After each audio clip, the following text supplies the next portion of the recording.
the microphone.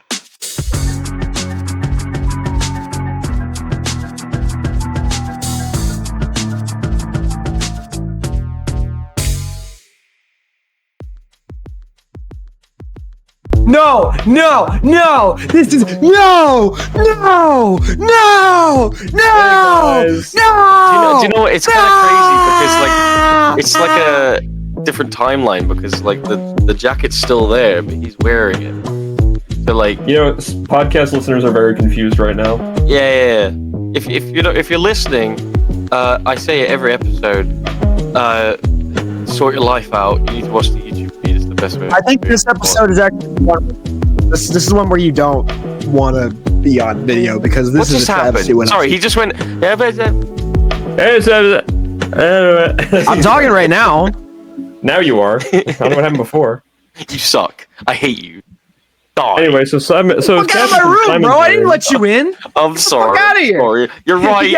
I'm sorry. Yeah, you better apologize. I'm sorry. Don't break into my house. Sorry. Back. All right. You come into my house. You fuck my wife. You threaten me? You fuck my wife? Are you gonna like? Are you gonna strange thing about the Johnsons? Me? Like, what do you? What do you? That's what it was. That's what the movie was. Oh, I said this ages ago. I was like, what the fuck movie were you talking about? Wait, which one? It's strange thing about the Johnsons. Oh my god! When did we talk about this? Listener, go back to like episode 25 or something like that. I was dying to figure out what that fucking movie was. I swear I told you. Oh my god! Long-term storytelling just now. That's I feel like the funniest thing ever though is when the son breaks into the room, and then the dad is just in the bathtub going, ah! Do you remember? Do you know what I'm talking about now that I say book? Like if I mention a book. When did you mention it? I don't remember you mentioning this. I don't remember this. It's something to do with this movie and a book. Put that in your book. That one. But that's the quote from the movie I was thinking of. Ah! Yep. Oh my god! That's the funniest thing ever because he gets back to me now. Dude, the dude gets out of the tub, puts his soaked pants back on, and says to his dad, "Put that in your book." That's the craziest, most unhinged shit I've ever seen in my life. Ari Aster, you should be put in prison for that. No, he shouldn't. He's a visionary. Fuck you. I don't think no, because we enabled him to make Bo's Afraid because of that. That movie sucks ass. So why are we even? But I'm okay with it existing because it's a man's passion project, and I'm okay with that. Sorry. Will you ever actually watch? I'm not one of these guys. Somebody here's the thing. I'm not one of these guys that hates it when someone puts out a bad movie. If they put out a bad movie, there it is. It's fine. Hey, look, if they like LeBron has bad games too. You don't have to watch it. That's the beauty of it. All right. Sometimes Messi don't hit the goal. You have a passion project. You have a passion project, but it doesn't mean that if they suck, you can still point out that they suck. It's fucking. I mean, you sound like a Republican right now. You probably voted for Trump. You do sound like a Republican right now. I am wearing red. He is wearing red, folks. Speaking of Mitch, I'm also wearing red. Wait a minute. Oh my god. Oh my god! I need that you get me that paper from the bathroom door.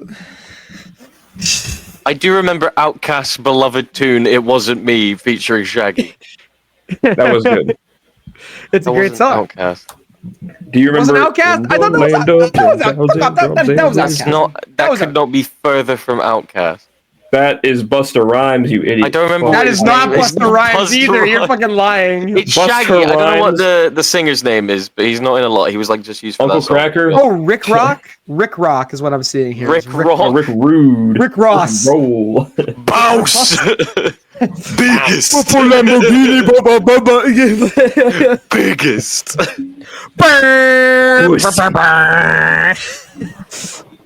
Oh, man, dude. Do you guys see Oh my god, we suck. Yeah, we do suck. We're so not funny. Put my hat on. We're not funny. Cold today. We're not funny when we talk about movies. Oh, we've never been funny. We're not talking about wrestling. We're not funny. So what could we talk about that we could be funny? Is there anything else we could talk about that's funny? Any other thing that we could like mention? You know, Spoofy. Yeah, I don't have a baby. band. I don't have a Simon's band. not wearing any music. I don't have a. I don't have it. I have like no band T-shirts. So Hey, Darrell, sorry about this, man. I know we were gonna have you on to talk about music one day, but I'm sorry. Hey, one day, Shit Darrell. happens. I miss One you. day. we I love really you. should have. He'll be on. We really should have asked him before recording And this. miss him. It was I love just spur of the moment. No. We can have a generic chat about music at some point. This is more of a shill for ourselves on this. And by spectrum. Speaking of we mean we saw nothing this week to discuss, and we also don't want to talk about anything else wrestling related except a topic we'll talk about later. That being said, big match, John. He's throwing everybody else out. He's winning the Royal Rumble. It's over. It's over. We're locking in. We're locking in. help I'll tell you right now, it ain't happening, bro. We're He's chucking filming everybody else some- out. We're going to No, man, WrestleMania. he's filming Sorry, real quick. I know we said we wouldn't some talk about it, action- but Wyatt, who are you saying Yeah. is winning the Rumble? Who are you two? Punk. I also said Punk. I have Okay, Cena for men, realistically- Bianca for women's. Cena for men, Bianca for women's. My heart says Sammy. My mind says Punk. Ooh. It really Have Kevin depends. win the title Look, and If Sammy win the Owens Rumble in wins, the same Sammy's show. winning. See, I feel like if Kevin wins the title, though, that just makes it very obvious who's winning the Rumble. No, it fucking doesn't, because then Cena can win. CM We can have the Punk. Kevin and Cena one CM final Punk. match as well. CM Punk. CM fuck. Anyway, but it's Punk is Bianca beating wins women's Gunther as well, at by the way. WrestleMania. Remember when we said we were going to tell you what the topic was today, and then we started talking about the Royal Rumble? It's crazy. though. Anyway, folks, Okay, crazy. so there are. This is actually So- off the cuff. It's off the cuff. yeah, this is off the cuff, guys. Change Welcome the to layout. Off It's the off Cuff. the We cuff. lied. Oh, fuck We off! lied. I'm not Change the doing this shit. change the yeah. Get out of here, man. Altercations. He's gonna crash out. Oh, he's crashing out. It's over. It's over. Anyway, guys, welcome to Off the Cuff, the Hope Spot, whichever have you call it.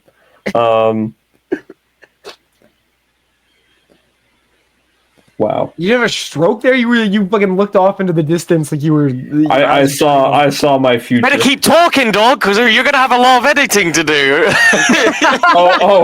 Oh! You think You I little bastard, edit words? hey. You think I edit words out of this pod? Shut up!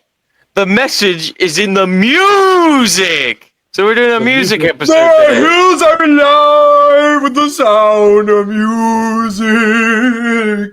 Jazz hands. Songs they have sung for 1,000 years. How could we? I have chlamydia. The sound of music. That's one of my favorite bits. Is like chlamydia sounds like a Victorian girl. Like you shout for her in the fields. Chlamydia! Chlamydia. Your bath is ready, chlamydia. Caesar Catalina. Have you seen your sister, syphilis? Caesar chlamydia. Syphilis, are you out there? Has someone not rid me of this fucking cousin? Someone don't rid me of this fucking cousin. Real talk, I like Alright. Megalopolis. I like when fucking... I like how this is just some random dick writer just shouting, Caesar Catalina! Caesar Catalina! Like, just in the background. Fuck you! I saw that clip you posted on Twitter today. I really need to watch it. Oh, yes, we have to have a great debate about the future. It's amazing. I human need being to watch is a that great film again miracle. because Yes. I don't understand why people don't like it. I mean, neither. I get I why don't see people what this don't guy love didn't like it. either. I get why people don't think it's amazing, but I liked it. To say you didn't enjoy it is insane. Yeah, I don't know to how say you didn't anyone enjoy it can't- is Oh, weird. I enjoyed myself. I enjoyed myself watching it. It was, but I wouldn't call it. A When good we movie, say but I someone, enjoyed we myself mean watching this it. guy. Fuck you, Simon. Oh my Yeah, god! fuck No, here's the thing. We live in a fucking shitty era of criticism where a 2.5 means that I gave it a fucking 0 for some reason. I didn't even say I hated it, and I disliked it. And these gave it motherfuckers, 1.5. you motherfuckers, get in my fucking face in the DMs and go try again. I did try. Try How do you again. try again? I do love the idea of just... Oh, I missed. Try again. I do love the idea I of missed. watching a movie. Oh, I missed. Try again. I do love that idea of someone like watching a movie, not liking it, and just everyone just go, okay, just try again. It's simple. Just try again. Try again. Like as if it's like a race or something, like a game or something like that. Like Oh, I missed. ooh. Anyway. me rewatching Megalopolis the second time, and it's Cody beating Roman at WrestleMania. Fucking- Oh man. Yeah, no, Anyway. we're here to guys. discuss a very cool topic. We've been doing these top 7s for a while now. We're going to do a special one right now. Right now, we have the top 7 personal favorite song artists. So we have the list here. I have them up. Real quickly though, you said today is the shilling kind of episode, Cass. I feel the need to shill for a certain few different things involving 3 specific people on screen. And if you want to support the 3 specific people on screen, you want to buy some motherfucking merch, you get at www.com.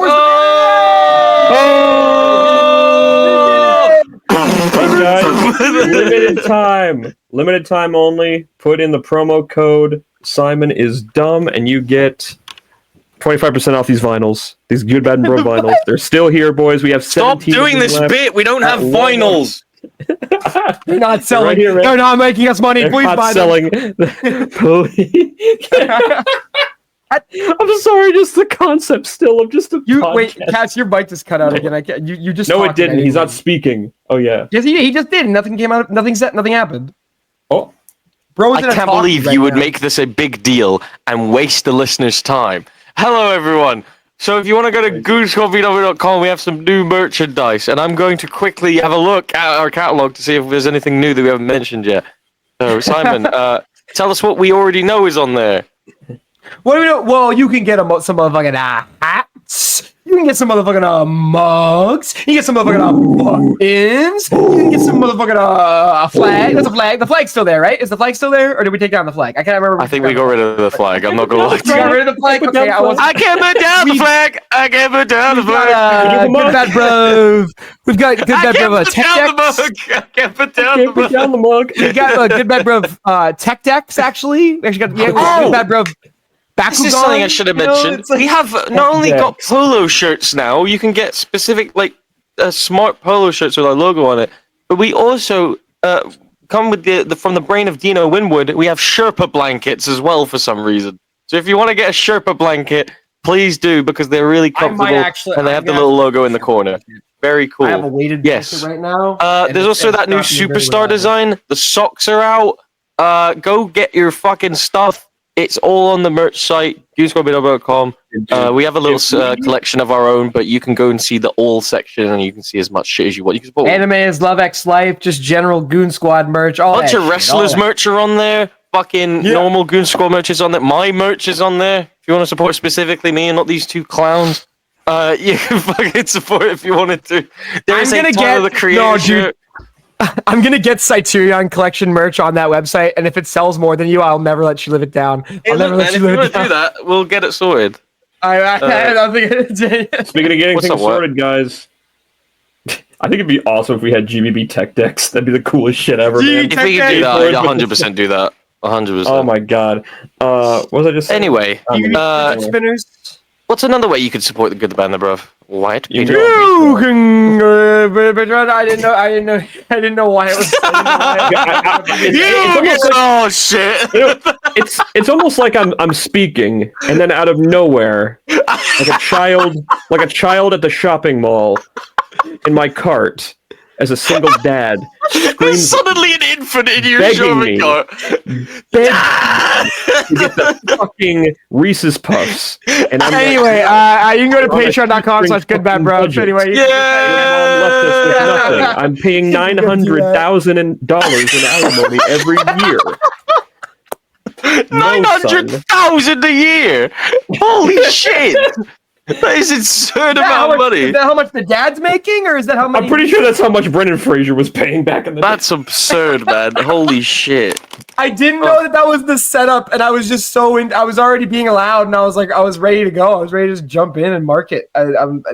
Anyway, folks. Yeah, man. The Patreon's great. We got a Max Keeble first timers on there still, which is hilarious. We will have dubs soon. We have a very We haven't done a dub in ages. We're going to believe. I'm going to. Chris Rock. I was going to. I'm going to. Madagascar. Listeners, if you have any ideas, there should be a Q&A section. If not the poll, please just let us know. What do you want us to dub? That actually reminds me. Why haven't we done a Q&A episode? Q&A. Oh my god, that's genius! Oh my god, why haven't we done that? That's actually a really good idea. Guys, next week's pod. Wait, no. 2 weeks. The week after. We already planned that. We already planned something. Yeah, no. If you want us to, do you know what? We'll make a tweet and we'll send it everywhere. Yeah. Just give us questions. We'll answer all of them. Also, something worth noting: we just recently started a new playthrough of our GBB Play series, where our fearless commander Wyatt has led us through the machine that is absolutely fantastic. I don't think that'll be up by this time. Isn't it already up? By this time? Isn't it already up? Didn't you upload it? No. Cass? No. I didn't. No, he didn't. You don't. It pay is now attention to public. shit. If you listen to the pod right now, it should be public right now. Wait a fucking no! You don't even have to send no, anyone no, else. no, no, no, no, let me- If it was up Let and me- you said, Can I fucking speak, child? Oh! I said I upload them to the channel unlisted, so I don't have to save. So I can save space, and then I can public it once it's ready to go. You did not specify that. You just said I uploaded it. Yes. That's all you said. You said I uploaded it. Let's go to the meetings. I'm gonna crash out. I'm going to crash out. So just so you're aware, still isn't public yet. Oh shit, I spoiled that one too. Fuck. Who cares, guys? Stop But no, that's talking! Anyway. Stop! It sucks. We have that whole Battle for Bikini Bottom playthrough coming out next week. No! Guys, I can't believe how many parts of Cuphead we've recorded. We did all 3 GTA 5 endings too, man. God damn it. Oh, Guys, we played through Until Dawn, got every ending. Everybody wins. Everybody dies. I hate this group. I will so not much. be ostracized for advertising the channel. This is I'll show you an ostrich. I'll show you a post. Is that your dick? Yes, Simon, it's my penis. Anyway, speaking of penis, we're going to talk about the best. Speaking of penis, Simon's list number 7. Diddy. Every few pods, I gotta remind you what this could turn into. Every few episodes, I gotta remind you what this could turn into. There's gonna be one episode on the Patreon that just Simon's massive hog comes out. We're like, no. Anyway, Alright. folks, we're talking about my 7 list. artists. I got my list. I got lotion on my list. No, I didn't prepare pictures. Anyway, So we'll just go one at a time like we used to do. yeah, we don't need pictures for this. Fuck Alright. it. Anyway. Back in the good old days. Back in the Back good in the old days. sack. Who's starting? Hey. Who's starting? I'll start. Oh, I'm starting. Because Oh, I have a fuck you goofy then, 7. okay. I included them on my list. I was gonna make them an honorable mention, but I couldn't think of a 7, so I have this as 7. I went with a band that started off as very goofy and are very funny. I compare them to the I likes can of tell who it Tenacious is D, already. Tenacious D, The Lonely Island. You know, people like that. Because I don't think. Thing is with Tenacious D, they're funny, but you can also sit down and listen to them because quality-wise, they're very good. Right? Yes. I will say the exact same thing about Ninja Sex Pie. There it The exact is. same And thing. there it is. And there it is, ladies and I gentlemen. am not only shilling, I am very, very much impressed with the quality of the songs that have come out recently. They had an album in 2020 called The Prophecy. That's my favorite album of theirs. And I showed Simon the music video to The Mystic Crystal. The Mystic Crystal is a fantastic song and a fantastic, Incredible.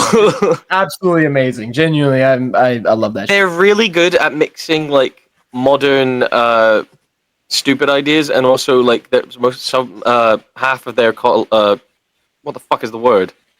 Half of their content, I guess. Discography Is they're very medieval. So they like to mix in like knights, dragons, and all that mystic shit, which is very fun. I very much recommend them. They're very funny, and they also have very, very good cover albums. Very good cover albums. They have a cover of Sledgehammer by Peter Gabriel, which is incredible. And all the other stuff is really good. Dan Avidan is a very versatile musician. I've heard Dan Avidan's cover of Black Hole Sun, which is actually very good. It's actually a really good his acoustic Black Hole albums Sun. with the Super Guitar Bros are really Super Guitar fucking Bros. good. Yeah. Very, very good Really stuff. fucking Very, very. They covered Black Hole Sun, Kiss from a Rose, Land of Confusion. Really good stuff. Land of Confusion. Okay, I gotta listen to that actually. That Kiss from a Rose. Baby! Shouts out Ninja Sex Pie. They got a new cover album coming out this year. I'm very excited for it. Alright. Who's next? I will go next. Because mine is also kind of in a similar vein. Just me. And it might be. Woo! New World Heavyweight Champion, guys. Royal Rumble winner. Let's go. This is your He's moment. not. He got stuck. Make yourself Sheamus. Make yourself Sheamus. My number 7 is similar to that, similar to a Tenacious D, similar to a Ninja Sex Party, and that is Lonely Island. Yeah! Andy Samberg is a fucking genius. He actually might be one of the single greatest comedic individuals of the past, probably the past. He's a clever man. I think we'll probably look back on him very fondly as, absolutely. like a Chaplin, maybe. I don't know. He's on that tier, I think. He did play Baby Brent in Cloudy with a Chance of Meatballs, and that's exactly. how I Think about that. I'm Chicken Brent. Dude, I watched SNL a good amount in the late 2000s, the early 2010s, and he literally every single thing that he did on that show was incredible. The fucking Chronicles of Narnia fucking shit. The fucking Captain Jack Sparrow song with fucking Michael Bolton for some reason. That song is awesome. Unironically, it goes insane. And do I even need to bring it up, man? The film Pop Star? Holy shit. Yeah. What? Yeah. These guys are incredible. Criminally underrated. I always love Criminally this song. underrated. Box office bombs. I threw it on the ground. That's one of my favorites. Threw it on the ground. What Happy you think birthday I'm to Say, the fuck me like a ground. fucking Laden. Say what's up? Yeah, fuck Bin Laden. I just got sad. Bin Laden. It feels so Bin good. Laden. Isn't that Akon? Oh, might have been. Uh-oh. Shouts out Akon. No, fuck Akon. A Fenwell. Fuck Akon. Hey, Didn't he touch the girls too out of Akon. Hey, I don't know. hey, Yeah. Fuck you. He didn't say you so. Fuck Akon. But yes, no. Andy Samberg, Jorma, and Akivia. Amazing people. Jorma? Yes, Jorma. Jorma. Ladies and gentlemen, Fantastic. the pencil. It's The pencil's in the rumble. Jorma Chacon, yeah, because I remember he was in Spider-Verse. He was the Vulture. He voices the Vulture in Across the That was him? Spider-Verse. What the fuck? Yeah, that was What? Jorma Chacon. Yeah. I didn't know that. It's That's fucking funny. It's a That's bit sick. role, but yeah, he voices the Vulture at the beginning of Across the Spider-Verse. It's Oh, by the way, another one too is I'm on a boat, bitch. That's what the fuck is that? Look at me. Sorry to distract from the list, but I just realized I've got the fucking unintentionally got the beer cover from the New Norm. Oh no! I just want normal beer. I just want a normal beer. No, it's not what this is for. It's just to keep the drink cold. What's this? Progress. I thought you were gonna say It's this is like the norm. bad. That's like the Progress. It's the new norm. Oh my god! We I should know look at every the single we should word. look at the merch store and see what new products they got. We should have a gander. We should just have that PNG of Norm from the new Norm just on the GBB logo. No, like being, stitched into a this. beanie. Yeah, and he's just looking displeased at it, just It should be like Norm pointing at a picture of Norm pointing at a picture of Norm pointing. Yeah, he's wearing the same beanie in the render, and then it keeps going and going. Yeah. We need the clip of him going, "What's this?" And it's just a cozy with the GBB logo on it. Can we recreate the 8 Crazy Nights poster with the snowball, but he's just throwing like a good bad rub logo? It's a mug. Good bed. Yeah, throwing a mug directly. Oh my god, that's so good. I have to do that. We got a new shirt design, folks. There you It's so go. worth the Anyway. lawsuit. It's worth the lawsuit, genuinely. They don't give a fuck anymore. I think they'll We have be a shirt chill. with the Punisher logo on it. Oh! We do. Oh my god! We have a shirt with the Punisher logo on it! Go to goosecoffee.com to go and get your fucking. There's a Team Chicken Burger and a Team Chicken Sandwich shirt. You can choose know what your the right team. answer is. You know what the right answer is. You better pick Team Chicken Sandwich, or I will break into your house and take your kneecaps and eat a chicken sandwich while I'm fucking doing it. For those who It's are on wondering site, about the man. Punisher shirt, it basically just says Kevin Nash was stabbed on the set of the. Wait, what's it say? No, it says I was not responsible for what happened on the set of the Punisher 2004. It's a great. It's a perfect shirt. It's a It great really shirt. is a perfect reference. No one will understand it. It's so perfect. I'm gonna get that shirt. I think I'm gonna get a mug, that shirt, and then fucking there was something else. Oh, whatever. We'll do it after. Simon, number 7. I will say very quickly, my list is not necessarily in any order. I'm just kind of like, I have 7 artists that I really like, and I'm just kind of like spitting them out. Do you have a number 1? I do have an overall number, like I say number 1 through 3. 1 through the last 3 I do are probably in order, but the first 4 are just kind of like. I agree with that. I'm just kind of throwing them out there. And I was gonna start off with somebody else originally, but you guys went the comedic music route. You went for a very like internet pilled sort of comedy with Ninja Sex Party. I know it. You went for a more like cinematic, I guess, or more so just like traditional comedy style thing. And I can think of nobody who melds these two styles quite like the man, the myth, the legend. Where did you go, Mr. Bo Burnham? Where did you go, sir? Yeah. What happened? Probably overdosed on heroin because that's where he's at. I'm joking. That's mean. I'm sorry. He did a video game. He did just post that like. Oh, he just trolled everyone. Like there was Well, Wyatt, no, there was a joke he made. There was a joke he made in a special ages ago where he said on a specific day in 2020, it was either last year or the year before. He said a specific day that is the day he's going to kill himself. And then he changed his profile picture to be like a beach. And we just have not seen him since. We don't know where he is. He has never posted since. I don't know what's happened. Because people thought there was a weird thing on his Instagram, like he was like counting down, and people thought he was going to announce another special or something like that. People weren't really sure what was going on, but then he just never ended up saying anything after that point. So regardless, he's really good. He's really good at fucking with people, which I do like. Well, that's what I love is like he will disappear for years on end, and it was like I have a thing. Bye. Like it's kind of like my dream is like how doing shit. It's just like don't bother just making shit for the sake of making shit. Just wait until you have something that's worth a shit and then put it out. Like, he's in a position right now where he's like able to do that, because of all this shit. And the thing is, some people have issues with Bo because he's so like maybe overly self-aware of his image in pop culture. Some people might find that a little pretentious, but to me, as a musical talent, I think he is absolutely outstanding. He's very good at writing music. You hear that like in his motifs and all of his songs. He's a very funny guy. He blends the internet humor very well. Like there's a lot of his older stuff is very like epic, edgy internet humor, like stuff like New Math and Nerds, which is one of his more serious songs, but still something that kind of fits that. But nowadays you have stuff like Welcome to the Internet and some of the stuff in that's just a very creative concept. It's a very normal thing for people to listen to music from like musicals, and Inside is a great musical. It really is. Like you look at really the way good. And the way he even frames certain things, like in Welcome to the Internet, like when he's playing the piano, and you can just see a bit of like the red from the camera in his glasses, which just kind of adds the whole sinister nature from it. I know I'm talking more about him as a filmmaker, but I think he's just an absolutely incredible musician. He's also a huge inspiration for my sense of humor and just what I like out of art. And I love him. I know technically he's more of a comedian instead of an artist, but I still wanted to give him a shout out. Bo Burnham's my GOAT. You're right. He is a communist. Anyway, moving on. Cricket. He did that. Have you ever seen that English meme where the guy's like, so what we got is a large nan. My nan's dead. Yeah, you just show you that clip. Real quick. If we want to add to this, if we don't have pictures, what's your favorite album from each artist that you mentioned? Ooh.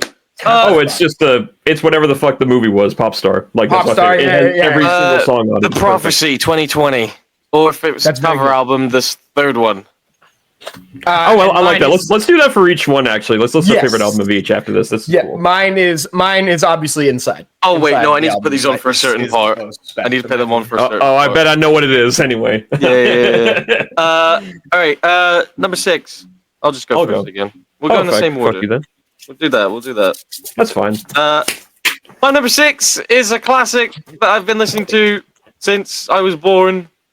My dad raised me on 3 bands, and this was one of them. Nursery rhymes. Shouts out, motherfucking Lil Bo Peep who lost. Yeah, yo, hey, Franklin. The 3 Holy Spirit, the 3 parts of the Christianity, fucking the Father, the Son, and Franklin. Franklin, why Franklin specifically? God, Jesus, and Franklin. Yeah, Franklin's a fucker. I hate that asshole. Fuck you. I'm of course talking about Green Day. that cast. Green Day is also on my list. Green Day is also on my list, so I will take this opportunity to jump in. You're gonna on you as well. Hell yeah. Okay. Yeah. Well, Green Day's our not on number my 6 list is because Green I Day. hate those fuckers. No, I'm joking. They very much made it hard for me in 2021 to enjoy them at all. when they released quite possibly the worst rock album of all time Of all fucking in 2021. Calling it a rock album is an insult to both of those. It's terms, a pop rock and album, and it's abysmal. Like if you didn't know it was Green Day before this, dude, you would have never guessed it was Green Day, and if you found out it was Green Day afterwards, you would kill yourself in a video game. Yeah. Just no, in real life. Terrible. This man is 52 years old, by the way. This man is 52. Yeah. Billy Joe moved on. Makes it very, very hard for people to like him nowadays because he's very. He is quite literally one of the most pretentious, fucking stupid idiot fucking. And there was a period of time where that pretentiousness came with good reason because he was making genre defining. He did make really good music at one point. And he was worth it. Yeah. Yeah, but nowadays, like, what the fuck? It's interesting. Like, you feel like, as a Green Day fan, do you feel like there's like a divide between like pre-American Idiot Green Day fans and post-American Idiot Green Day fans? Like, do you? I feel like at this point we're so far in that we've all given up and just said like, just enjoy what you enjoy from a certain artist, especially someone like Green Day who's been here since like 1995 or whatever. Oh, 89, believe it or 89? Their first album was in 89. 50. Dude, like, Kerplunk was 80. Yeah, Kerplunk was 89. I remember that. And then late 90s was Dookie, and then like those are like the milestones for it. But their music change. Obviously, their best work is like Dookie, yeah, American Idiot, Dookie. I think 21st Century Breakdown. 21st. See, that's the thing. I fall more into maybe just I don't know if it's just my age or whatever, just like how I started listening to Green Day. Old fuck. I fell more into like the post-American Idiot side of it, like because I think 20% Breakdown. I think that's Uno Dos Tres. I love. Dude, okay, underrated as fuck. I do not like Uno Dos Tres at all, which is weird because I love American Idiot is my favorite album of theirs. It's just a complete story, and there's a great range of stuff there. 21st Century Breakdown is also great, and I love Revolution Radio. Even I think that's a really good album. That album's amazing too. I think Revolution Radio is a really great album as well. I can't stand Uno Dos Tres. I don't know what Billy Joe was cooking. I like one song off Uno Dos Tres, and it's "Oh Love." "Oh Love" is the only song I like off of Uno Dos Tres. Rain on me, tonight. No, dude. Like some of my favorite songs are from Dos. Like I don't know what the vibe was. I was listening. I was like, I just don't like any of this. It's just not my wave at all. And baby, it's fucked up. By the way, we were wrong actually. 91, and the first one was Smoothed Out Slappy Hours was their first album. Kerplunk was their first. Shouts out Warning. Kerplunk was in 92. Minority. Shouts out fucking Warning's a great Macy's Day Parade, bro. Yeah, the album with what's the album with Brain Stew on it? I think that is Nimrod. Yeah, yep. Nimrod? Nimrod has that wasn't. That's the one with the yellow on it, isn't it? Shit, you right. Oh my god, I'm trying to we're blanking out. Look, instead of best album, I think I'll say my favorite Green Day song. We could do song or album or both. I mean, I'll do both. Album, it's American Idiot. That is easily a very high quality album. If you can do a live show and you can play every song on the album in order and people won't complain, that's how you know you've made a good album. Dude, they made a musical based off of American Idiot. That's how continuous of a narrative it is. The musical story wise is a little whatever. But no, American Idiot song. I think I'm gonna say Saint Jimmy is my favorite Green Day song. Great song. Saint Jimmy's a fucking great song. I mean, it's a normie pick, but I think Jesus of Suburbia is one of the greatest songs ever written. So normie pick? No, that's a great pick. I know, but it feels like one that everybody says every single time. It's probably in like my. It's probably my. Yeah, I think it's in like my top 3 favorite songs of all time. Also, Wake Me Up When September Ends. Very fun to drum. Very fun. Peak. The easiest fucking song to play on guitar, by the way. You want to impress the girls at the fucking function? Just play that. Have you seen four open three? That's all it is. Wyatt, have you ever seen? There's a YouTuber KMac 2021. He did a lot of music memes, and he has a cover of Raining Blood where it's just him sitting there, just going, just holding it. That's funny. Yeah. My number 6 Right. Hit me. is I'm wearing the shirt right now. Outcast, baby. Oh, Miss Jackson. I'm so fresh and so clean. Oh my god, dude. Outcast is the greatest, dude. I fucking love these dudes. Fucking Andre 3000. Unfortunately, he played Jimi Hendrix in a really bad movie, despite that being really good casting. What was the movie? I didn't fucking remember, dude. I remember. I'll look it up. It was really fucking bad because it actually kind of painted him as kind of a shitty person for some reason. I don't know why. I don't blame Andre for that though. I just kind of blame the studio and all that shit. Oh, sir, my man. Excuse me. Well, I kiss. Okay. Is it kiss the sky or kiss this guy? I can never tell what he's saying. Excuse me, while I kiss the sky. It's supposed to be like a little double entendre kind of thing. I think it's supposed to be kiss the sky because he's high as fuck.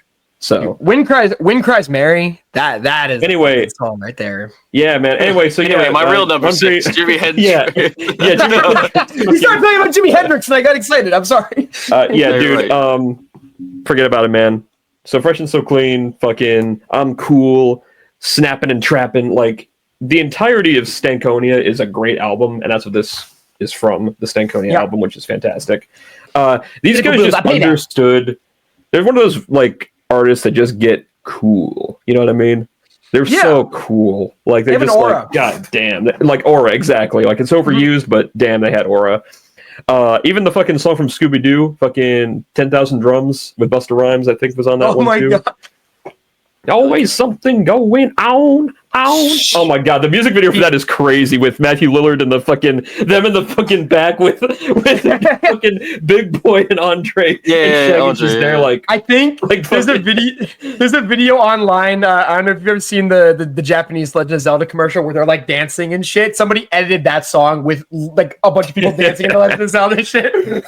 Oh my god. And of course fucking Hey Ya, that's the classic one. That's one of the best songs ever made, man. All right now, ladies. All right.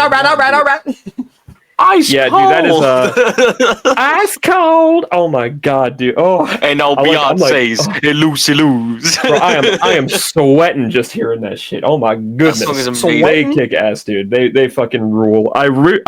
Andre's a weird guy though, because he legit will just walk into a Subway and just start playing music in a random spot.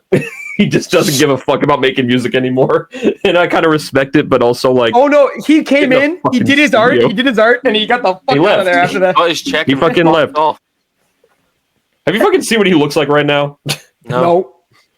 He just has like this gray goatee with these glasses and this red hat, and he's just walking around, fucking looking like a bum.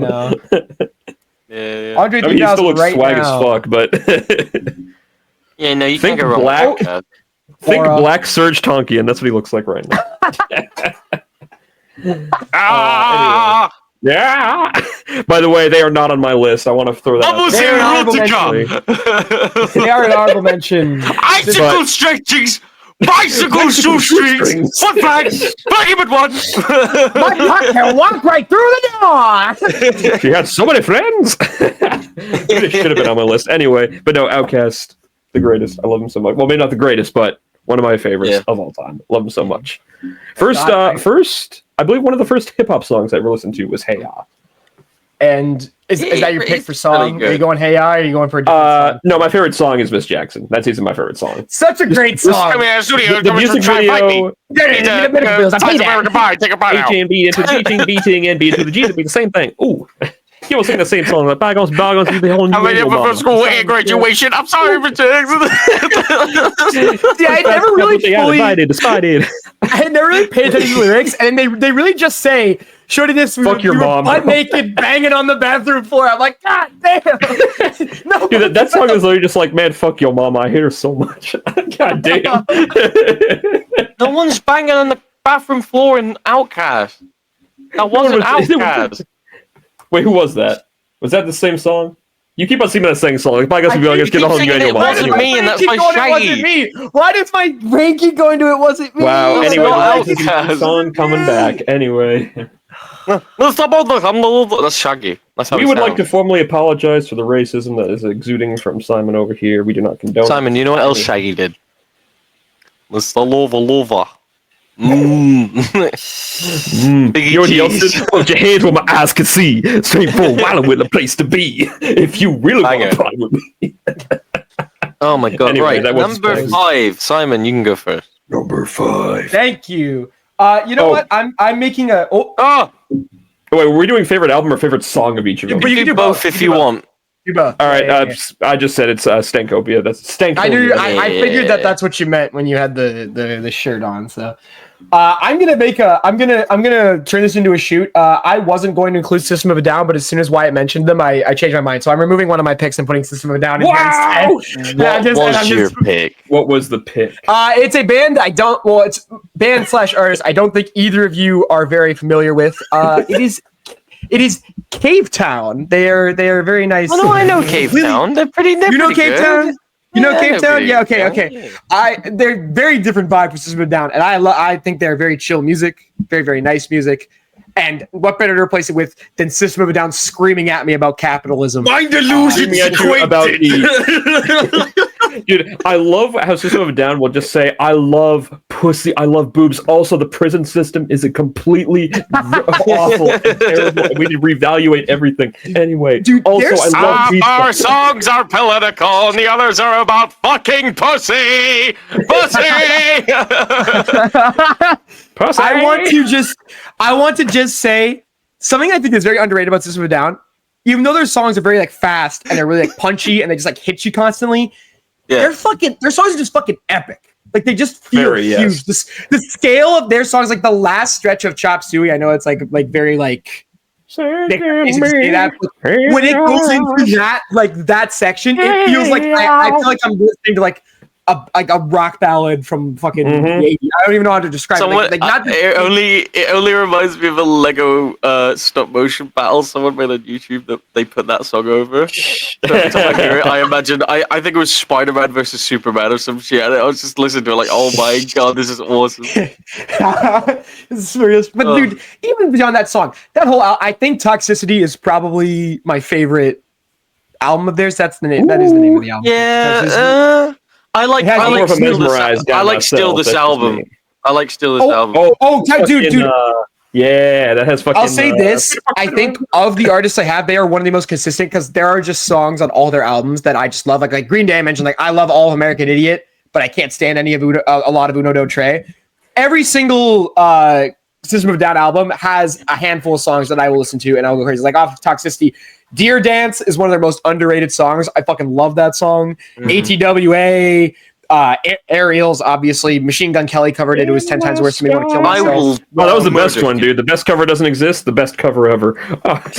Aerials in the sky. Even the two songs they released back in the middle of the pandemic when they came back together for pretty good. Reason, Protect the Land and Protect the Land is awesome. It's really good. Awesome song. But unfortunately, when Simon had that Machine Gun Kelly song as his intro music. Yeah. What the fuck was that all about? Simon. Remember when he said, "Hey guys, we'll give you any music, any type of music." You're like, "No, I didn't know I can mod the game and put any MP3 in the world," and you said, and then I said, "Give me Machine Gun Kelly song." I said, "Give me that theme, and I will add a new one later." But this has been conflated into. Yes, I did. You never said this. Anyway, recollection of this is bizarre. Favorite album of System of a Down is Toxicity, but if I had to pick my favorite song by them, they are both off of Mesmerize, the two that I would go with. It's not BYOB, which I think would shock a few people. I think Lost in Hollywood might be the best song that they've actually. Ooh, that's a good one. Written. I think that song is great, and I also love Question because again, that song is just that song is a fucking ride. Question, It goes up and it goes down and it slows down. I think that might be their most underrated song, honestly. I think my favorite of theirs is still fucking what the hell is it called? Lonely Day is a really good one just from a technical perspective. That's a great song as well. I love that song. But also, what's the fucking one where it's like Bam, bam, talking about mushrooms and shit. Fucking. I can't remember. Oh, what the hell is it called? I'm looking it up right now. Fuck you. Fuck you. Fuck radio, you. What's is it that called? radio video? No. You guys mentioned the song Sugar yet? Sugar. That's what it was. I don't know why. Sugar! Yeah. Sugar! I fucking love that shit, dude. Sugar! What's he saying in Alright. that fucking song? He says something about It's grabbing been a a gun while. and killing an old lady or something. Yeah, it's been a while. I need to listen to it again. I got a gun the I know, other it's day. great, So it feels right. I'm glad you said Sis Move It Down, why? Because I would have felt very bad if I left them off my list. All right, my turn. I picked a very modern number 5, someone who I think is absolutely dominating the pop charts right now. Pharrell Williams. I don't fucking. Fuck off. Brick by brick. Watch it now in theaters. I Piece don't know. by piece. Oh, piece by piece. Sorry. Yeah, brick by brick. That's what I said. That's what I said. That's what I said. I said brick by brick. Brick by. That's Britt Baker's new finisher when she comes to WWE. Brit by Brit. There it is. Anyway. Double axe handle. Fuck you. I picked a British singer by the name of Dua Lipa, who has been fucking incredible over the last decade. Hey Dua, how you doing? He's doing the mask shit. His eyes bug out. His jaw drops. I will say, I forget who it was. It might have been you that said that. No, maybe it wasn't you. I don't know. She has way more aura than Taylor Swift. She does. No, fuck Taylor Swift. Right. Fuck her, man. Fuck her. Let me get this out of the way. Man. Taylor Swift is good. She has great music. All right. I'll get that out of the way. All right. She it's did real. do good He's shit. cooking. She had some good stuff. This new folklore shit, I don't give a fuck. And I also don't give a fuck. I don't mind it. Wait, I also don't give a fuck about her re-releasing the same music and calling it God. Taylor's version. What does that mean? I listened to both versions of the song. They're the same fucking songs. I don't understand. Why are we still on this shit? Who cares? Because Jake Gyllenhaal's a bad guy. That's Oh my god, yeah, she's still on about Jake Gyllenhaal, despite him having way more talent than her. Anyway, continue, Cass. Anyway, Go watch Roadhouse on Prime go watch Video. Roadhouse. Oh god, I don't even. That might be good. I don't know. It was pretty good. Yeah, it looked fun. It looked cute. I It was a never. fun I time. had no interest. It looks like a cable movie. It's dadcore, you know. True, dadcore. Dua Lipa is not only gorgeous, she's one of the coolest British artists right now because all of her music is so good. It's dance, because obviously it's pop, but it's more into that dance kind of thing. So you got songs like Levitating, you got songs like One Kiss, you got songs like fucking Break I'll My say Heart, this. which is really good. Houdini fucking sucks. What an instrumental on Houdini, that's man! What a slapper fucking of a tune song! right there. It just Oh goes my crazy. god! I've never listened to a single one of her songs. I just see her gifs on Twitter, and I go, "Ooh!" You should listen. And that's it. I'm gonna show you. Why go to the Goon meeting in the McDonald's parking lot? That's where you belong, bro. That's where No, that's I'm that dude. I'm that dude who drove to the McDonald's and then killed himself afterward because he got caught with his pants down. No, not again. That That was dude smiles. The Goon aside Oh, fucking thing. Oh Man, my god, that was so that is funny. unreal. Holy shit, that was incredible. All right. Yeah. No. After the pod, I'll show you some of my Dua Lipa. That's favorite album. Fucking. I can't remember what it's called, but it's the one where she's in the car. It's such a good album cover. The I'll one where find she's it. in the car. An excellent I album. love that album, man. Favorite song is Houdini. 100%. I fucking love that song. Banger of a tune. Banger. I think Future my favorite- Nostalgia. That's the album I'm talking about. There you go. I think my favorite of hers is when she's grinding on the microphone stand repeatedly, and it's like a GIF where it shows You're every so time she horny. did it. Wow, You amazing. are so horny. disgusting. You are disgusting, you piece of shit. Sorry, all right. Call Sorry, me, I'm call me, please, straight. call me. Wyatt, what's fifth? Go. What's my She should fifth? be my bed having sex with You- me. Having a Actually, no, don't call me. I'm taken. Call Simon. Call Simon. No, Call fuck him. Simon. Paul Simon. That's my Aye. number 4. Number 5. Paul Simon. Paul Simon, guys. No, I'm joking. If I Who's bring the Simon and Garfunkel, you gotta kill me, man. If I bring Simon and Garfunkel, if I ever bring. No, out I'm not. Simon- I'm not bringing Are Simon. you going to Scarborough? Parsley sing. Was the most Oh, my peculiar man. my number 5 is a band that I'm sure everyone here is familiar with, especially if you're in this kind of vicinity of culture. Is Theory. Give me the hot dog flavored water and the chocolate starfish. Oh my god, Biscuit, baby. I'm so happy you did it. Fred Durst. I don't give a fuck. I came into this world as a reject. Look into his eyes. Look at his ass. Oh my god. Did it all for the dog. Oh, dude. Fuck you. If you were one of those people in like the 2010s who tried to say, wow, this is such trash. Yeah, Limp Bizkit was never good. Shut the fuck up, man. You. All right. Like, look. Let's look at what they had, all right? They had the turntables. They had the bass. They had a amazing, what's the term? Blend of style in their music, all right? Many people say they... Yeah. Many people say they started nu metal. I wouldn't say they started it. I don't think they started nu metal, no. But they certainly are one of the biggest, what's the term? Biggest... You know what? Products Pioneers? Now that you say that, like, the formation of Limp Bizkit is actually crazy.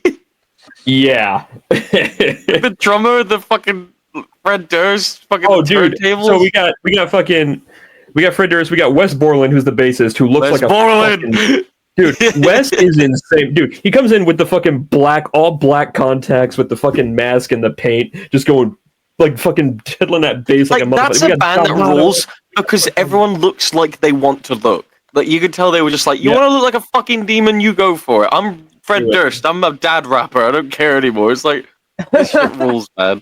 We got DJ Lethal on there. We got Jamato on the fucking lead guitar or the drum set. Kamado. Kamala. And dude, I fucking Jamato. I don't give a fuck, man. They got one of the best. Umaga Harrison. Significant Other is my favorite album of theirs. It is. Shut the fuck up.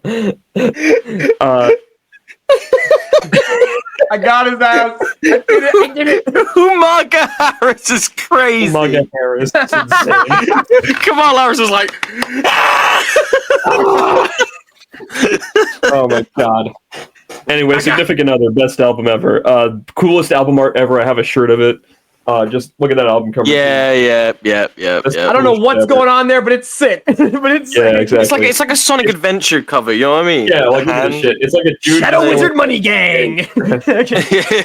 We love casting spells. And I'll be This honest, song man, is sponsored by the Shadow Government. I mean, dude, like you said, we got Nookie, we got Give Me Some to Break, we got Rollin', we got all of this shit. We got fucking, what was the one from Mission Impossible? The fucking, fuck. Oh, it was off of fucking Chocolate Starfish. What the hell's it called? Yeah, I can't remember. Shit, do you know what? They have two versions of Rollin' that are both really good. They do. With Ben Stiller. One with what's his name? What's his name? Fucking the guy that did X Gon Give It to You. DMX. Yeah, Jesus, I don't know why I blanked on DMX. They had the one with DMX. They did My Way. Come on, Take a look around. That's what I'm thinking of. Take a look around. Yeah. That one kicks ass. Ding, ding, ding, ding, ding, ding. Oh, you want to hate me? Oh my god, fucking hell, man. My favorite song though, and I'll be honest, one of their lesser known ones, is Rearranged. Love that fucking song. That's the one that builds. That's one that just builds. That's one that just builds to a kick-ass fucking conclusion.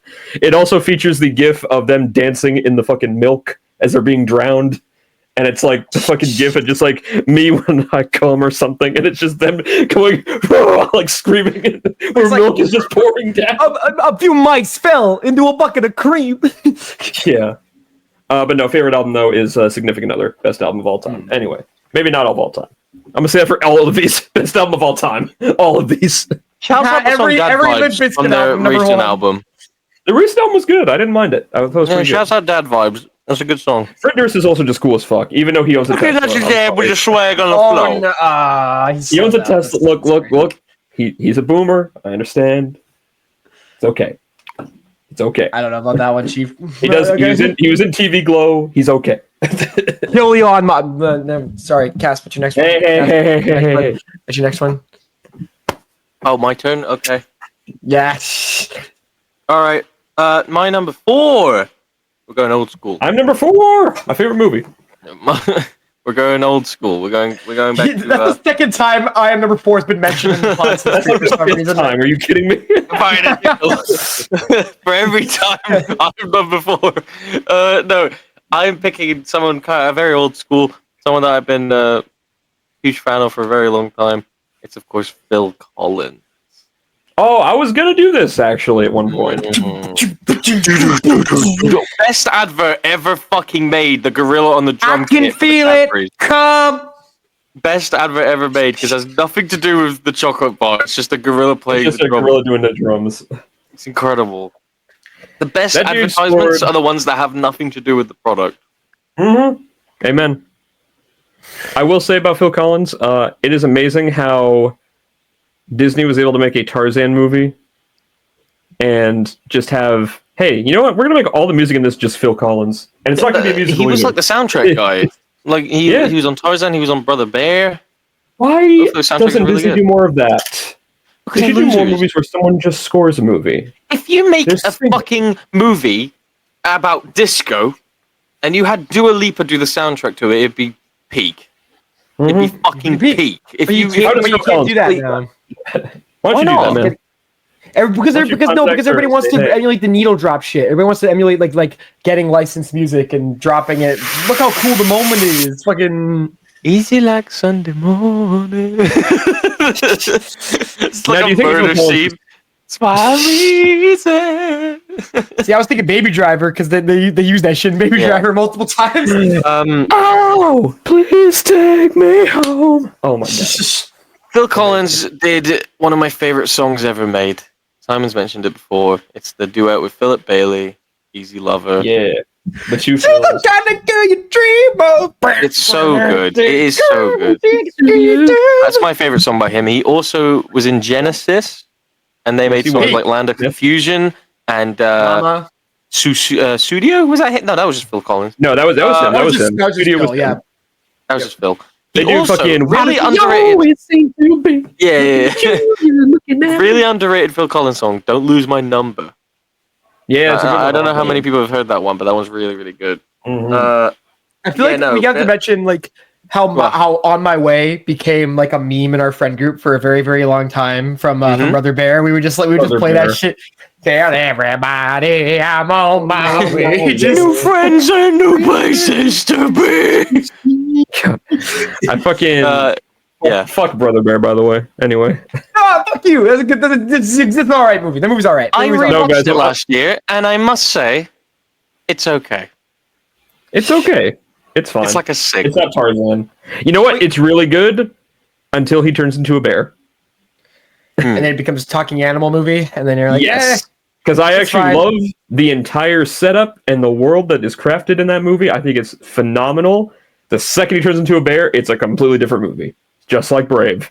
Just like Brave. Chicken Little. It's a lot better than Brave, I'll give it that much, Dude, but it's still the same exact. Chicken Little is the most revisionist history thing I've ever had to be a part of, man. Are people trying to... If it was just people a aren't- baseball movie, that would be peak. That movie would have been peak. And then aliens showed up. God. Like, the whole part with him, like, hitting the ball and shit was great. I really enjoyed it. And then the fucking aliens came down, and it ruined everything. Don't swing! God, that- Don't swing!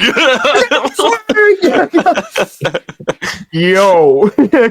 Mark Cluck when he sees his son make an honest mistake. Buck Cluck is a fucking dick. I hate When he him. sees his son make an honest mistake. What's the town gonna think of me now? Oh, your I brother... can't tell you how embarrassed I am, folks. I fucking hate this piece of shit. I should have aborted His it. son is begging the town to believe Right. him about aliens, and he goes, "I don't believe you, son." He just like throws his fucking hand, like, You. "What a piece of shit! Fuck you, Buck. We're Right, gonna make fuck you Chicken fried Little. chicken."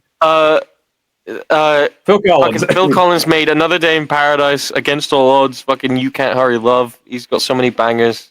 Favorite Oh. album is definitely Face Value. That's the one within the year tonight. One specific simple as part- that.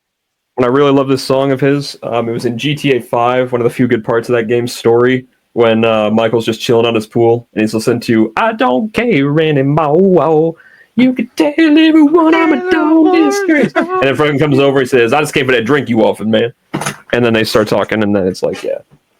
Great scene in a really we should forgettable dub song. we should dub the Yeah, the we're not white doing people, that. the white people in GTA 5. The white people. We should not dub the white people. We would get Give me canceled. Franklin. You can give me We him. would get, Come on, man. we would get canceled so quick. Fine, I'll be the alarm. 800 588 2300. Can't say that. All right, favorite Simon. Favorite album / song, Donut Cast.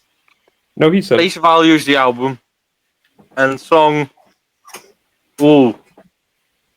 Easy Lover. Gotta be Easy Ooh, Lover. brother. Either Easy Lover or Don't Lose My Number, which I found out recently and it was really good. Mm. All right, Wyatt, Simon. back to you. Me? Okay. You get to go second. What are we on, number 4? Number 4. Yes, number 4. All right, number 4. So I'm going to go crazy with this one. This is where we're getting into the real nitty-gritty right here, who my favorites are. And that is Mr. Jack White. I love Jack White so much, man. He's getting in the thick of it now. Oh, shit. He is in the thick of it, man. Okay. Cass is petrified. I was not expecting Jack White.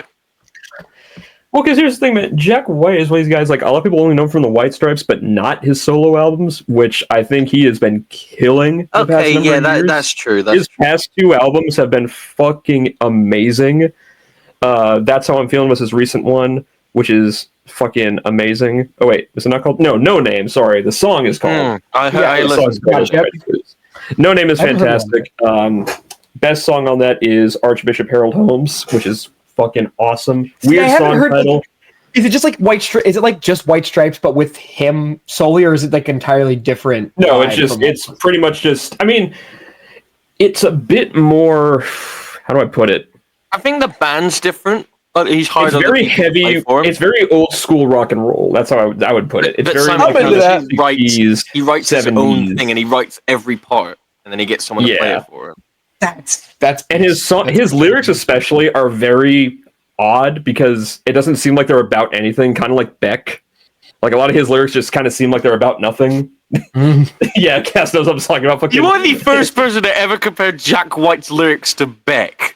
That's fucking sick. See, when you said he was writing all the individual shit, I was gonna say like that's like Brendan Urie, but Brendan Urie is harassment and Jack White is Brendan Urie. He made can we never bring him up again, and please? used Panic at the Disco as a way to sell the albums.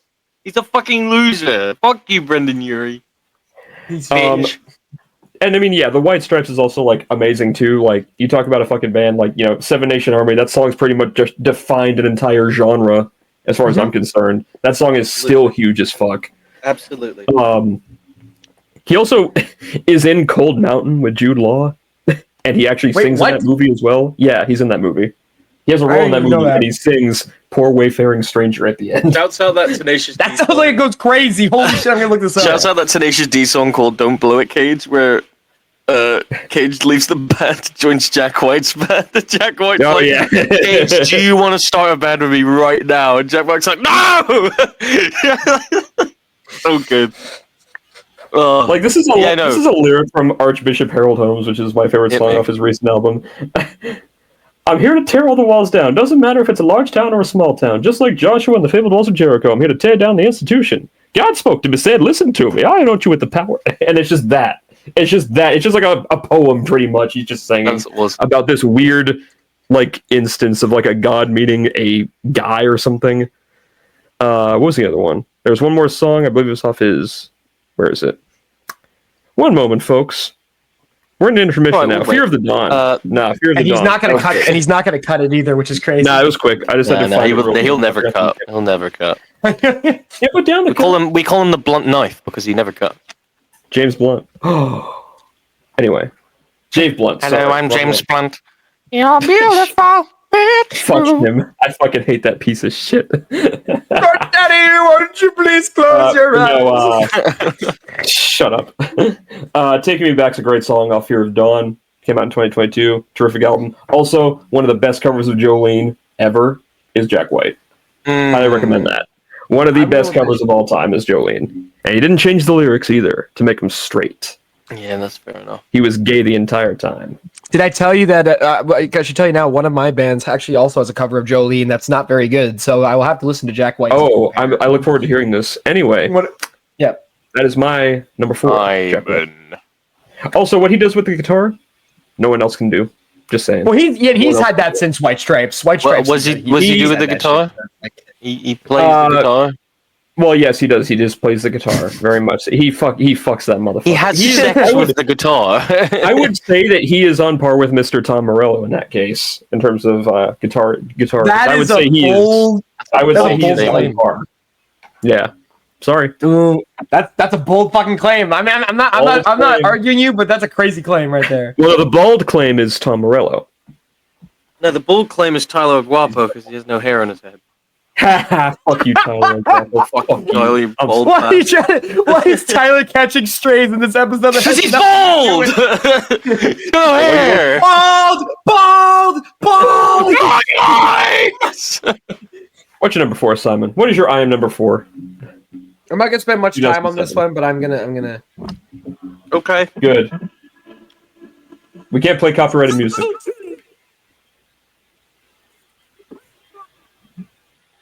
Nice, we can't hear it anyway. So not only could we not hear it, it's also copyrighted, and this is a visual pod. That was 3 losses in a row. My number 4 is Kendrick Lamar. Cass, pick your next. Show your next one. No, come on, we gotta talk about it, man. Okay. All right, I was gonna put Kendrick on my list, but I don't think I'm qualified because We have already discussed how incredible GNX is. I almost put Kendrick on my list. He would definitely be number 8 if it was. I think just because this year especially, initially I started listening to his music. I've listened to a few of his songs off and on, and obviously after what happened back I guess last year now, the infamous battle with the greatest shame to my country in human history. Besides government, I found myself through that kind of like cool ass fucking part, like stuff like Not Like Us, which is just like a party diss, and the fucking surgical precision of Meet the Grams, and or even more surgical precision of Euphoria. I found myself actually getting into his music, and this man, beyond just being a wordsmith when it comes to just like, he knows exactly where to pinpoint all of his themes and his arguments and just the stories he tries to tell. He is just an absolutely flawed, like every single album he has some level of overarching story, and each one has a different theme, and each one comes together so well. Like Good Kid, Mad City. I mean, like that was like his big and huge breakout because it was just a very simple, powerful story. Then you get the more metaphysical stuff like Damn, which is probably my favorite album of his, which is probably a hot take, but I think Damn is my favorite album of his. That is this like descent into hell, basically, and like his questioning of faith and his question of like his popularity and his place in the world.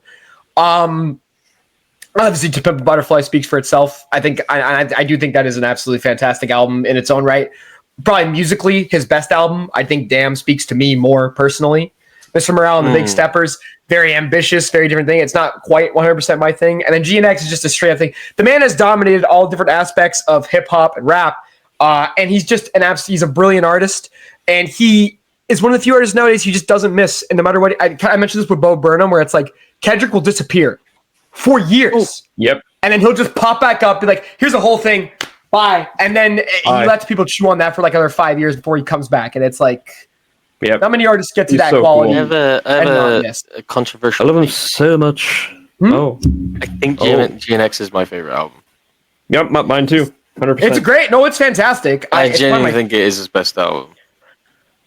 Probably my third. I think I'd still Damn, Pimp Butterfly, then GNX. I think GNX is one of the best workout albums ever made. Oh, absolutely. I agree 100%. It's like, I mean, like put that on, man, and you will fucking you'll be locked in. Yeah, you're gonna roid rage even if you don't take roids. Fucking, you can hit the free workout. You can hear "Get a blink on, go Nevada." You can hit the free workout.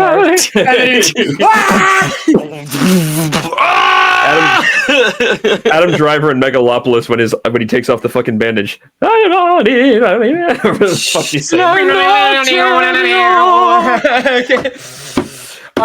for best song, I mean, this is probably the hardest one. It's very difficult for me to pick my favorite Kendrick song ever is insane. My favorite, because there's like a solid 10 to 15 that you could argue for, and I'd be like, yeah, that makes sense. You could absolutely say that's the best. Okay, favorite is way easier for me. Favorite. Well, again, and I'm working off of favorites, so I'd probably say I think Fear is my favorite song of his, just as a concept. It chronicles his whole life, and it's very it's very heavy, but then it just turns into this soliloquy at the end, talking about how much he feared of loss and his relationship with God. And it's and though it's not his most popular song, but it's the one that just emotionally impacts me the most personally when I think about it. So I got two for you. What? Squabble Up. Peak. It's incredible. The Heart Part 5 is probably my favorite Kendrick song. Another fantastic. It's song. so good, man. The Reincarnated is probably my second favorite. Reincarnated, and I mean, everybody says it. I got this fire burning from my vein. Got to trade it for you. It used to be. They just did. I think "Sing About Me, I'm Dying of Thirst" is probably objectively his most impressive song that he's ever made, because it's this 12-minute odyssey. And it is great, but I think I will listen to the other ones I mentioned more. Then I will listen to "Sing About Me, I'm Dying of Thirst." So, Wyatt. Number 3. Number 3, baby. Number 3. So coming in number 3 is Thor. There's a lot of 3s, actually. There's actually one 3 specifically in relation to this person. 3 different bands. 1 solo career. And a Bond theme, and that is Mr. Chris Cornell. I knew you were going to say it! I figured it out. I cracked it halfway through it. Let's go. Oh! What is there to say, man? What is there to say about Flag on stone. Won't you come? I'll say Man this. Responsible. Oh! I just want to say this real quick. Shouts out to Wyatt. Yeah. Because I would have never really gotten into Soundgarden and Audio Slave without Wyatt if I had never met Wyatt. So Wyatt's the reason I am a huge fan of them. That is so fucking true. I got into this man around 2017 or so, and I was like, holy shit, this guy died. Let me listen to his music. It's so sad. It's so sad. You had, in my opinion, because we did when we were doing baseball, we had the 2K thing, and we all chose our intro music. In my opinion, Wyatt had the best one. He had Spoon Man. Spoon Man.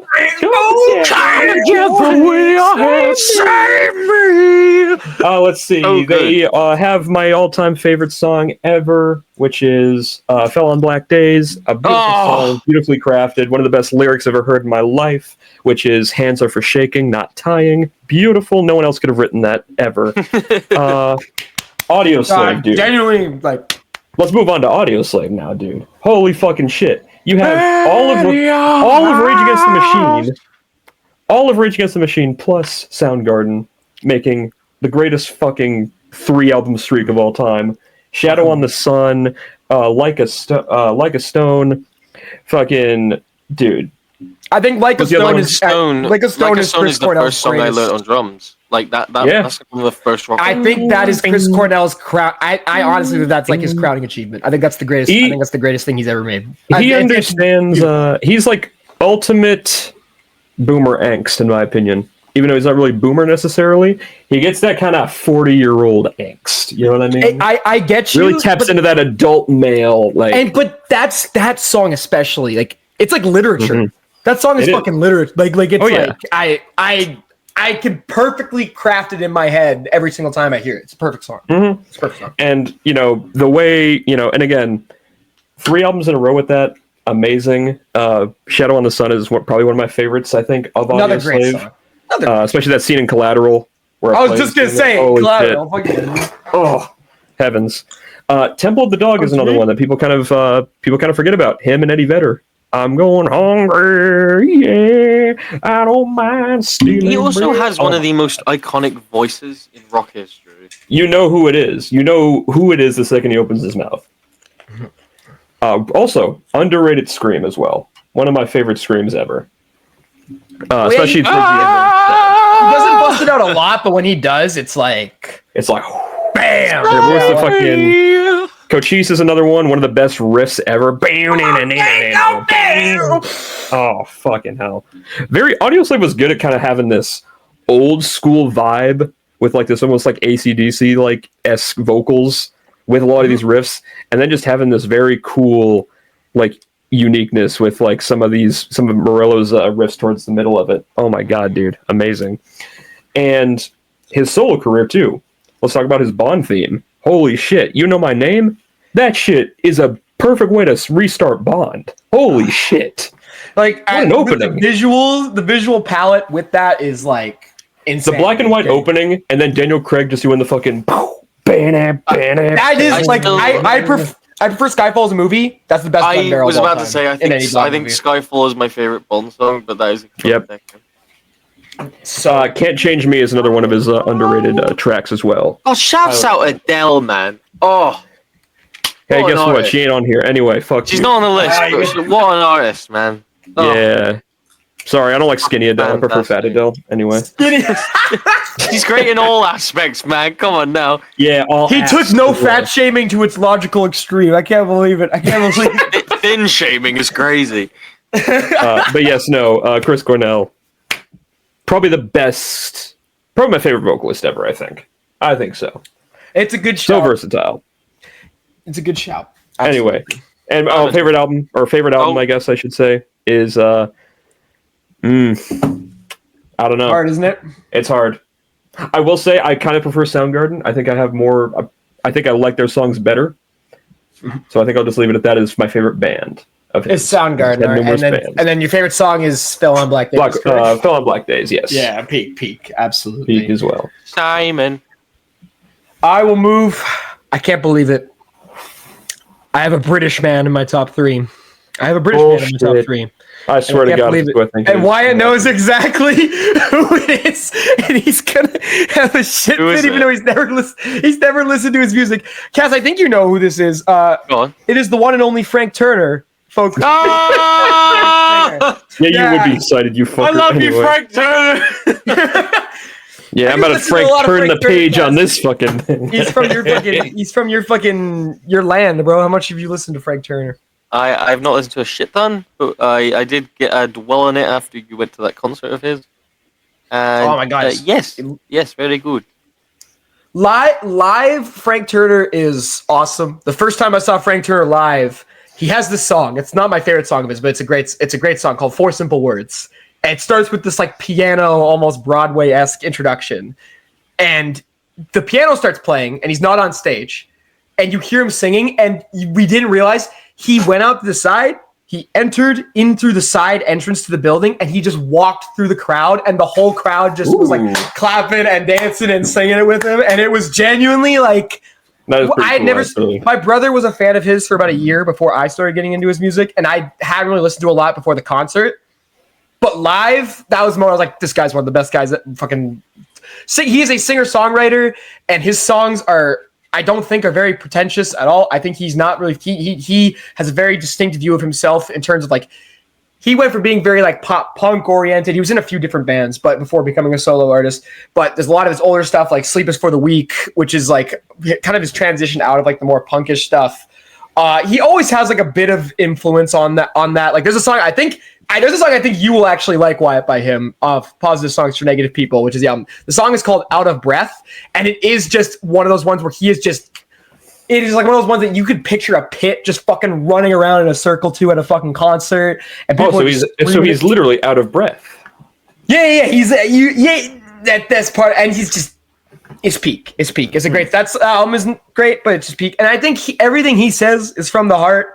And he's a man who's had a lot of struggles in his life. He struggled with drug addiction and multiple failed relationships, but he has always turned it to his music, and he's never used it as a negative source. And even the albums that I don't necessarily like of his, I can tell he's never writing from like a place of like selling out. He's never writing from a place of following trends. I think there's always great stuff. Like even he has an album, Be More Kind, which is very, very folk pop, like a lot of acoustic. And a lot of people don't like that album, and it's not my favorite by any means. But I think the name of very these albums honest. Sounds like his songs are going to be like, let's clap our hands and go to the park and have a lovely. There's only like he does have a couple that are like that, but it's less like hourly about it. It's more just like, guys, we're all in some shit together. Let's not be assholes to each other. And I'm in a stage in my life where I just don't really want to, like, I'm kind of that mindset. So it's like, I feel you up.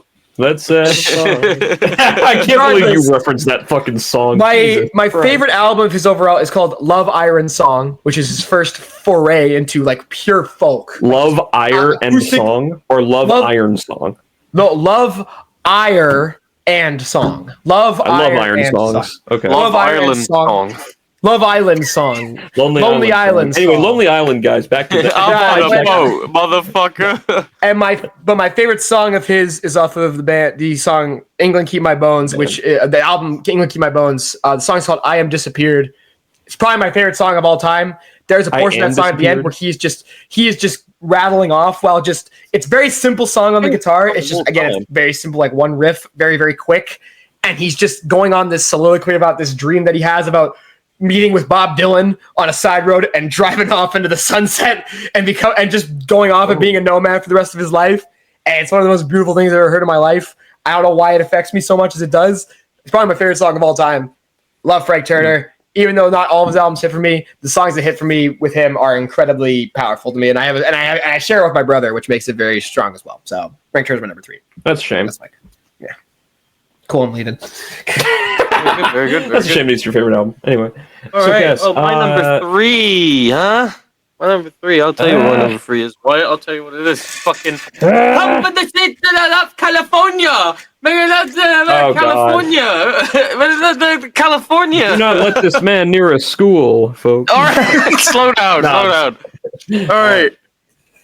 The Red Hot Chili Peppers, baby. Do the shindig. California. They have a song called My Cigarette, and it is one of the most baffling experiences I've ever had in my entire life. So I'm gonna rant before I talk about the band and why I like them. They have a song called My Cigarette from their most recent album, Return to the Dream Canteen. Which is bad. That album is 18 songs long, and only like 8 of them are good. So there you go. This song, My Cigarette, Chad Smith is not even on it.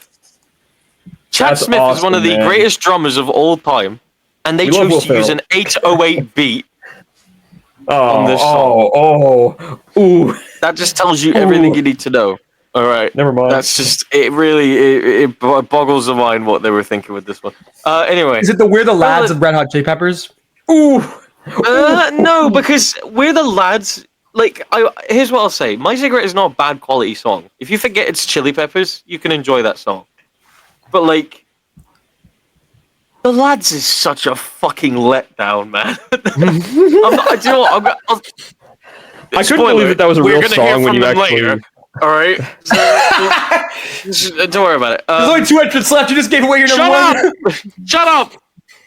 All right, Red Hot Chili Peppers. Oh my god! So I said my dad raised me on 3 bands. One of them was Green Day. Raised on Radio. Was the ska band Madness, which are very very good, and absolute goat Red Hot Chili Peppers. Some of the greatest songs ever made. Californication, By the Way, Can't Stop, Around the World, Parallel Universe, Other Side, Scar Tissue. I could list the whole Californication track list. The bridge. Their cover of Higher Ground by Stevie Wonder is absolutely incredible. Wait, that's not an original song?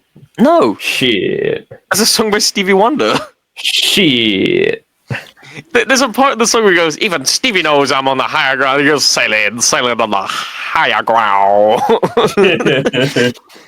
Yeah. The Zephyr song, by the way, another good one. Zephyr song is in my top 10 songs of all time. Mm-hmm. I made a list of top 10, my like, not what my top 10 favorite songs are, but like top 10 songs I think ever made. And the Zephyr song was on there. Here's a question. Whoa. What are your thoughts on their Super Bowl performance from 2014 with Bruno Mars? Great. Fucking amazing. They had a performance with Hot Chili Pepper. They had a performance with Post Malone as well. That was really good as well. Post Malone. Chili Peppers are amazing. They had 2 albums without John Frusciante, and them 2 are really good as well. These are like the 2010s. How many guitars have they gone through? 2. 3. Is it only 2? I thought it was like 3. There was 1 like early doors, and then John Frusciante was like the main, like he's the most famous one. And then it was Josh Klinghoffer in 2010. And then one got clean? I don't know. And then John Frusciante came back for Waiting on Another Black Summer to Win. I like that song. The album's amazing. Like that song for I don't want to hear it. Unlimited Love is a fucking great album.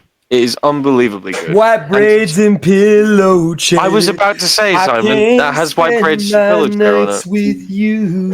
I didn't hear that. I heard that because of Cass. Cass showed me that song. I think best album, in my opinion, is By the Way. I but my agree. favorite song by Red Hot Chili Peppers is either the Zephyr song, or if I'm going like more personal bias, The Great Apes. The Great Apes, obviously. Fuck the Great Apes. Yeah. There is a song. Like... Actually, there's a song off the Dream Canteen called "Shoot Me a Smile." Really like that one. If you're going more like famous, I'll say "Around the World." That one's so good. Rubbing in the stomach because I'm in my grand. Oh, no, what I love is I love Danny California as well.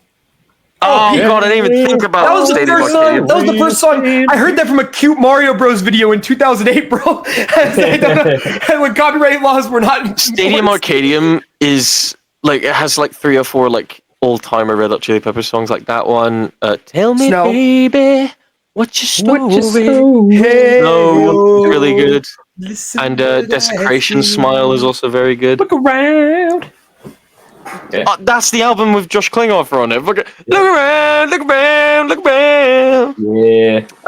No, Chili Peppers are fucking old timers, and yeah, there you go. That's my take. Anthony Kiedis, Right. you are forgiven. You're not forgiven. Maybe not. I'm just saying, like, music, make your We'll poems. put a blind eye. Eat your fucking deer meat and make your poems. All right, that's all you have to do. Fucking loser. Simon. What? What's your Man's number gotta 2? eat. Pick number I went 2. round and round my top 2. And this is going to be the part where I sound like a 40-year-old divorced dad. Oh boy. With my 2 top ones. What? Metallica is probably the greatest. It's probably like just a personal thing for me, and that's my number 2 right there. Is Metallica. They are another band. I only got into them over the last few years. My dad's always loved Metallica, especially like early Metallica. No. I agree. Yeah, man. Lux Eterna's a great song. Listen here, man. Lux Eterna. We kind of fell off. I'm not gonna lie. We kind of fell off, but it wasn't very good. That being said, people forget that just before that they did Hardwired to Self-Destruct, which is actually a really good album, and that was proof that they do still have it. Spit out the bone. Spit out the bone is I'm serious. like that. They could have wrote that shit back in the 80s. That's how good that's. Disappear like man was never here. But there's another dude. Atlas Rise on that album. That's a fucking awesome song, dude. I just. Here's my thing, and I'm gonna say a big hot take here, right? I love older Metallica, obviously. Ride the Lightning, Creeping Death, Seek and Destroy, all that Sting, stuff, we love right? Sting. And of course, I'm not talking about the Police. I'm talking about Metallica. It's the fuzz. That was funny. I got. And I'll straight up say the Black Album is my favorite album of theirs. I know some people think that was the part where they stopped doing what Metallica made them special, like in the first place. I know that's some people say that. I don't care. Some of the songs of that album, obviously Enter Sandman, The God That Failed, one of the most underrated songs they have ever written. Just such a hard fucking hit of a riff. We've done Sad but True, which I think we have. Sad but True. Just If you're a band, right? If you're a band and 3 of your songs are arguably 3 of the greatest entrances in wrestling history, you got Sting with Seek and Destroy, you got For Whom the Bell Tolls for Nick Gage, and you got fucking Enter Sandman for the Sandman. That entrance from One Night Stand is fucking god tier. It is unbelievable. More people should use Metallica in their themes for this shit. Honestly, like Stranger Metallica. Things. Sorry, you haven't mentioned that one. Except that scene rules. No, it does. It does. I agree. I like that scene. I wasn't dissing it. I'm gonna say something. A lot of people don't like softer Metallica. Okay, I'm not a Lulu fan. Don't worry. I'm not gonna defend Lulu. Okay, I'm not a Lulu. That's the one they did. Like they crossed over that other band. Fuck is this? It's a shit. I'm gonna say this. Load and Reload are very underrated albums. They have great songs on them. And I know, again, some people are very like, this is when they stopped being like really hard fucking headbanging Metallica. But there are some songs on those albums like Hero of the Day, which somehow was my most played song on Spotify last year. I have no idea how that happened. I did not listen to it that many times, but it just sort of happened. Is a perfect blend of classic, like angsty, fucking angry Metallica and like this really soulful ballad. I'm angry. And I'm not here to get into like the behind the scenes. Like Metallica's, their place in rock history is always going to be like cemented. There have been ups, there have been downs. Saint Anger is a terrible album. I think Saint Anger existing is the reason they're not number one for me. But I just have I have a very like nostalgic connection to it. The Black Album, as I said, is my favorite album of theirs. And for their best song, it's hard, man. That one's Before a you hard say one. this, we also agree that Lars Ulrich should face the death penalty. he's getting there. Getting there. It's a little difficult, but he's getting there. Metallica was better when there was a certain other person on drugs. Yeah, he's just a little bit. Dude, I'm not gonna lie. I think Spirit Out of the Bone might be my favorite Metallica song. Yeah. I wouldn't say that. Honestly, Look, I Atlas don't want to Rise is hate my for favorite. that, but you have to understand that song. I'm that gonna song shout was out. my hero Also, by the way, for 2 years straight. I don't know if you guys have heard the concert they did with the France Orchestra, where they had a whole fucking like 70-piece orchestra doing all their fucking rock songs with them. Oh, that's cool. It's amazing. The Master of Puppets, the version of that from that is amazing. I technically there are better ones, but I want to shout out, there was an original song they just did at that show, and they never played it anywhere else. It's called No Leaf Clover. And it's really cool because it has all the orchestral. That's not very lucky. It's very like what is kind of interesting about it. Everybody's got a clover. But nah, okay, no. fucking, it's really great because the crowd doesn't know it. They're not going crazy for it, but it just sounds like a perfect recording of it. And it's just a fucking slapper of a song, and it has the orchestra backing it. Release that song on a proper album. Record it, please. I'm begging you. I'm shouting that one out. No Leaf Clover. It's a fantastic song. It's on Spotify. Listen to it. That's my number 2 is Metallica. That's it. So, number 2. I have brought to the table one of my, ooh, I don't know if they're my favorite, because they're not my favorite. Let's just say that. But We're number 2. We're at number 2. They have a great series of albums, and that is Alice in Chains. That was number 1. No, you know what my fucking number 1 is. We're not going to talk about it here yet. Anyway, dude. Fuck, I know exactly what your number 1 is. Yeah, you fucking do. Dude, Alice in Chains. Shit. Let's talk about it, man. Lane Staley. Holy fucking shit, what a voice. What a fucking voice. Here come the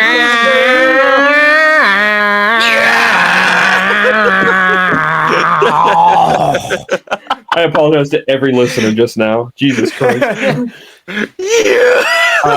Dude, Dirt. Rotten Apple. The self-titled album. Dude, holy shit, man. Oh my god. Man in the Box. Man in the Box kicks ass. Alright? The vocals in that are unbelievable. Wood off of Dirt. Wood question mark actually is what it's technically called. Wood? Probably one of my favorite riffs of all time. Fucking into the flood again, and the fucking oh my god, dude. They an acapella group. Shut the fuck up. Back to what I was saying before I was really interrupted. Rooster, dude, that shit is a journey. Rooster's a fucking journey. Fucking Nutshell. Fucking Them Bones. I had Rooster played to me for the first time on a road trip last year. Mm-hmm. Holy shit! I was literally like, everyone went silent in the car. We were just like, dude, it's. Let me tell you right now, you haven't lived until you've gotten high as balls listening to the entirety of fucking Jar of Flies. That album is fucking a journey right there. That is an immensely upsetting album, but holy shit, you feel like a motherfucker after going through it. Because here's the thing. You got all these songs like Rotten Apple, I Stay Away, No Excuses, Whale and the Wisp, and then for some reason, the last song on the album is called Swing on This, and it's a fucking jazz instrumental. Like, what?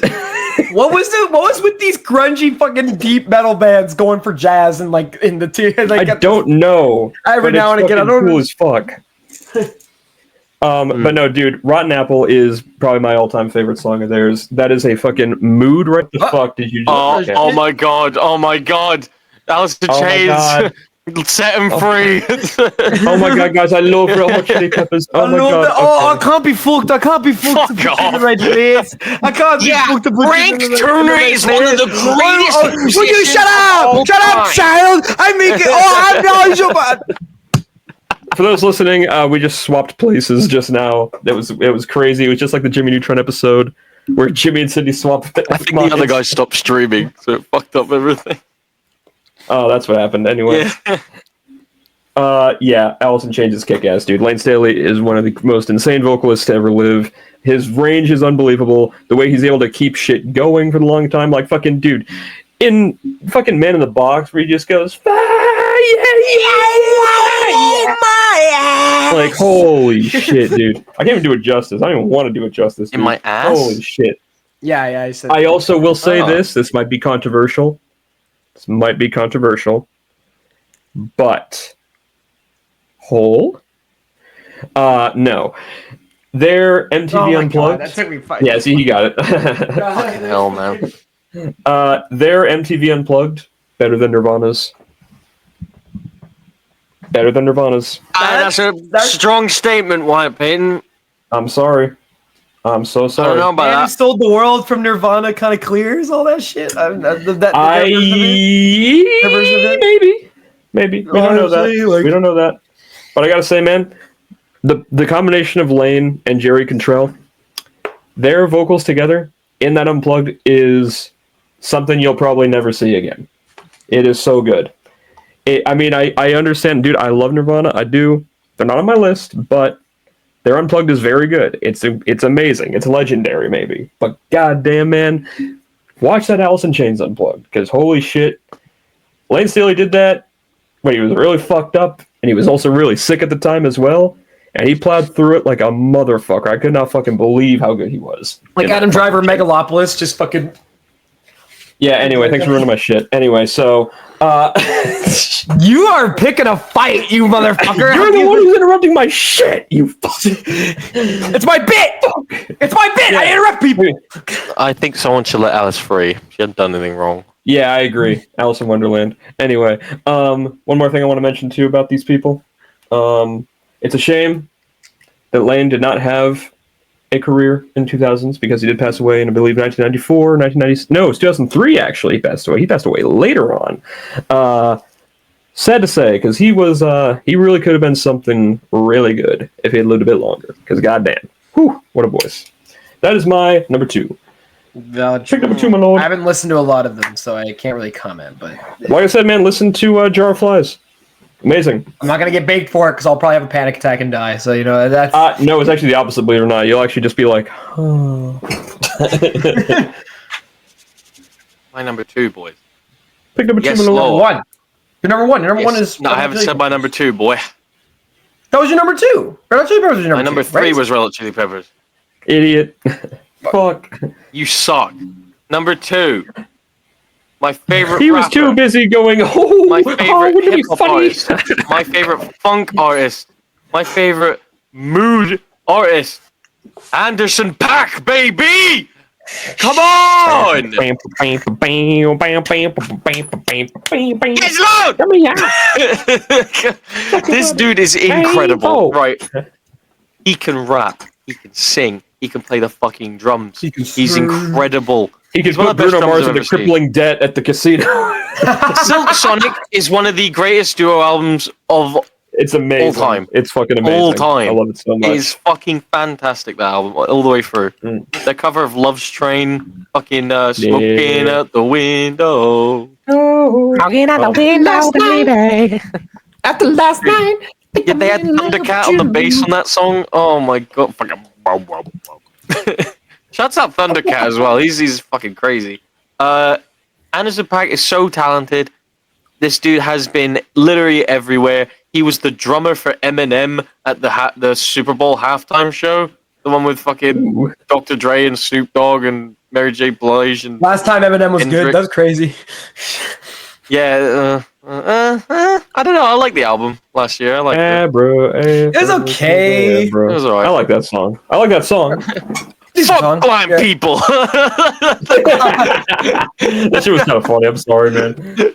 Fuck blind people and deaf people suck. It's like, what the fuck is I think this? they got it up to here with me too. Yeah, no, Anderson .Paak is so fucking good. Obviously, Calm Anderson's Down was back. the first time I ever heard of this dude. It was on the 2K17 soundtrack. That album is what I would like to specifically talk about. Malibu is my favorite album by Anderson .Paak and probably one of my favorite albums of all time. It has songs like "Yeah, I Don't Stand a Chance," and then he has shit like fucking "Am I Wrong," which is such a banger. It gets you going every single time. The way the songs lead into each other is great. My favorite song by Anderson .Paak is called "Put Me Through," which is from that album, and it is such a groove. He's on the drums, fucking ding, ding, ding, ding. It's a great, beautiful song. He has a great voice. I love the raspiness and like Anderson .Paak's voice there. I love rasp. And like I said, his duo with Bruno Mars is all-time as shit.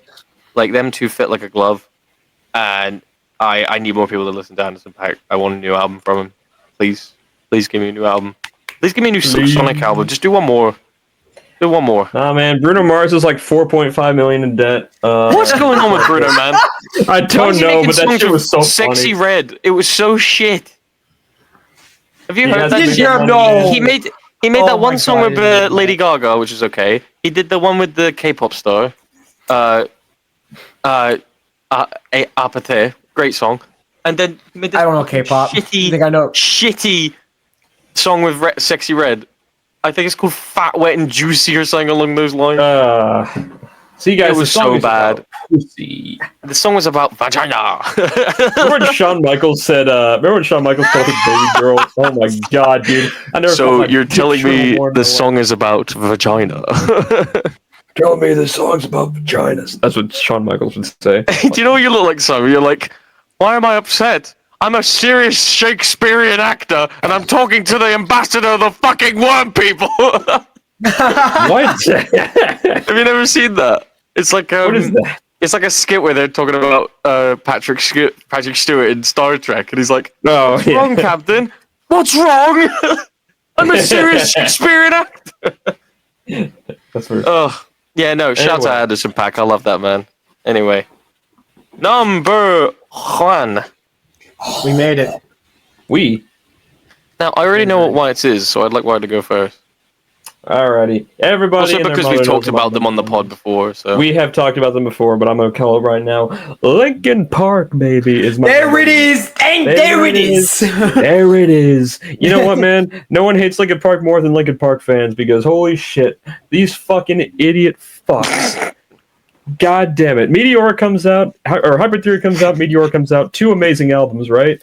They say, hey, let's do Menace to Midnight. Let's make a really good album, change up our style a little bit. The fans. Kill yourself. fuck you. Kill yourself. Kill yourself. Yeah, dude. First time I ever heard these fucks was Transformers 1. And, not the movie Transformers 1. I was gonna say, when were they in Transformers 1? I was about to get rid of Yeah, what I've done, dude. I heard that shit after seeing that shit opening night, and I was like, holy shit, I want to know more. And then New Divide came out. Message to all of us. Like, oh my god. Oh, yes! Cinema! It's gone. It's gone. And dude, Hybrid Theory, obviously, one of the best albums ever. Meteora, I would say, Hell yeah, better dude. than Hybrid Theory. Full stop. I think it is, man. There's a lot more shit on Meteora, man. Meteora has Don't Stay, Somewhere I Belong, Lying From You. Come Oh, on, man. man. From You is great. Breaking the Habit is on there, too. Come on, man. That's a great album. From the Inside, Nobody's Listening with the Flutes. Oh, my God, dude. God damn. Oh my god. I will say, though, I think Menace to Midnight might be my favorite, though. I think that has the most diversity on it in terms of like styles, because obviously we have What I've Done on there. We got Bleed It Out, Leave Out All the Rest, Shadow of the Day, underrated song, Valentine's Day. Love that fucking song. I heard that once ever, and I need to listen to it again. That's another song that kind of just builds to just a really good ending. It's a very short song, too. It's only like 1 minute and 50 seconds or something like that. Really good. I also do want to shout out the album they made, I believe. Where was it? It's a couple albums later, but it was Living Things.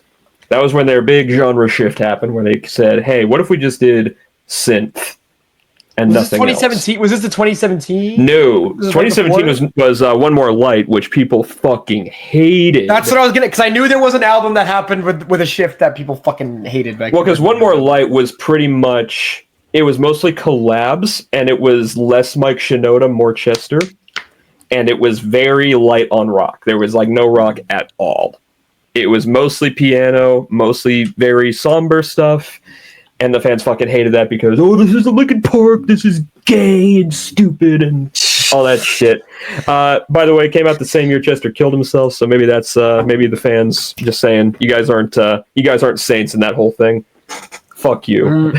Sorry to say it. I'm just saying. Maybe. Hey, look, man. Was that before or after? Was it before or after he passed? It was before, obviously. It was before. Because they played these songs. They played these songs live as well. So okay, I don't know that. Okay. Look, man. But shouts out From Zero. From Zero is fantastic, dude. I love that album. So I think it's great. I think it pretty much encapsulates not only a new era, but also a nice mixing of style. Like Hunting Party has some of those punk elements. Has some of that elements from Living Things, even a little bit of stuff from Meteora. Two-Face specifically, that's very Meteora coded, I think. God in the middle! Two-Face, count in the zero. Oh, dude, I completely forgot that song. And then as soon as Cass said, God in the middle, my brain just like sitting in the car going to swim practice in grade 4. yeah, the Ratatouille fucking. But no, I will say, one thing I want to say too about Hunting Party, which is like their punk album, which everyone said was too harsh. It was too hardcore, they said. Too hardcore. We don't want that. Wait, so they're not harsh enough in 2017, and now they're too harsh? Well, no, so this was 2014, so this is right after Living Things. This is right after the fans, man. Who gives a fuck? So, and dude, they did a song with Darren from System of a Down on there, which is really fucking good. Oh, cool. And it is fucking. It literally just sounds like a System of a Down song, but with Linkin Park. Fucking amazing album. Complain about that? Why the fuck would you complain about that? It's like fucking because it's too hardcore. They don't have turntables. They're being too violent. Guys, we need the turntables. Please, I need my turntables. I do think their most underrated. Most underrated album, though, is Living Things. Lost in the Echo is fantastic. One of the best openings to any album. Burn It Down is great. I'll Be Gone, Castle of Glass. There's nothing more to say, man. One of the best the best band of all time. The greatest band ever exists. A unique blend of every style. Hip-hop, rap, techno, synthwave. They got it all. And they got an immense discography of so many different things that I think anyone will at least like. I think there's at least every person on earth will like at least one of their albums. Yeah, even if you're not like, I'm not like a hardcore fan, but I know a fair bit of it because they're very diverse. And you won. They're back. They're back now. Yeah. They're still good. No, they're still good. Dude, best song I can't wait, dude. Best song ever? Shit, man. I am impartial to New Divide. I love that song. I've always loved Numb. I think Numb is my favorite. Numb, I think, is actually the most overrated one. I would have shouted out a certain album, but I cannot now. A certain individual being involved with Mr. Diddy.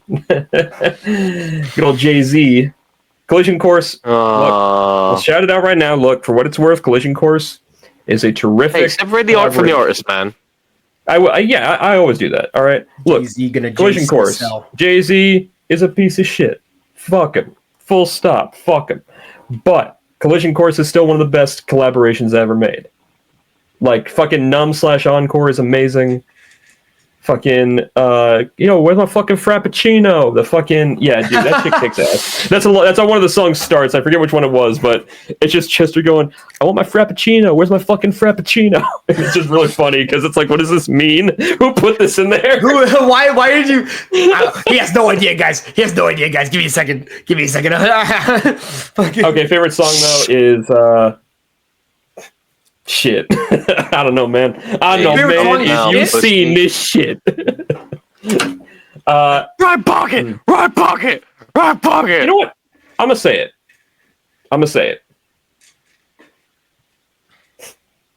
My December. Okay. Out of the box. Yeah. December. It's off of Hybrid Theory. I was gonna say, it's a really great song. It's a really slow song, but it's really good.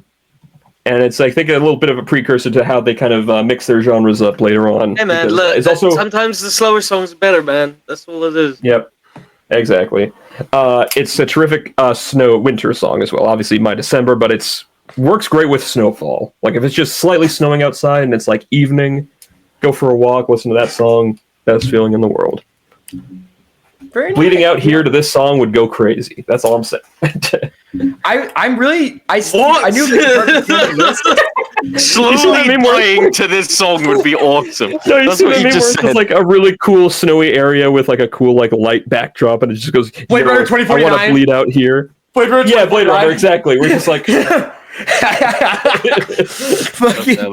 I knew Linkin Park was going to be on your list. I actually didn't think it was going to be. I really didn't think it was going to be number one. I thought Alice in Chains or Chris Cornell would have been number one. I was really thinking, bro. Bro, come on.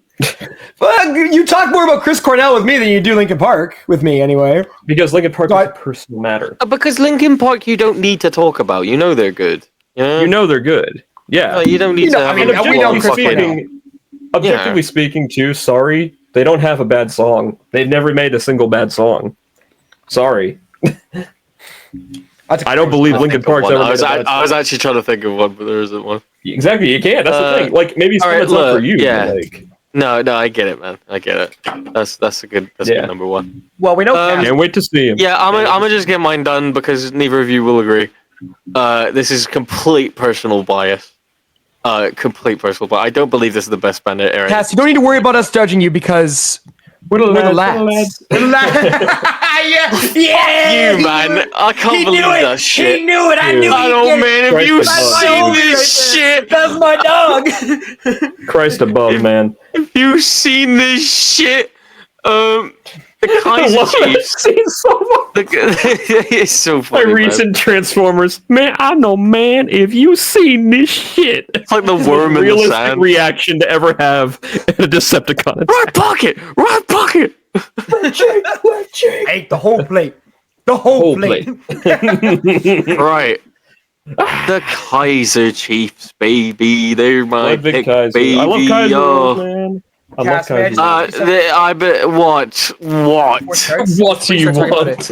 What's your favorite kind of jewel? Is it a? So let me get this out of the way. None of my favorite songs by the Kaiser Chiefs are the famous ones. Like, obviously they're good. Obviously they're popular, but like, I predict a riot, and shit like that. It's obviously great, but like, both those songs are on 2 albums, and there have been 8 albums of this band. 8. Early Kaiser. So this is. I'm going to start dwelling on Kaisers quite like you did with Linkin Park, because they did also switch up their styles throughout the year. So I'll say first 3 albums, they were very much British Brit rock, fucking indie, shit like that. Great hardcore stuff. Great albums, by the way. Employment is one of the greatest indie albums of all time. I don't want to.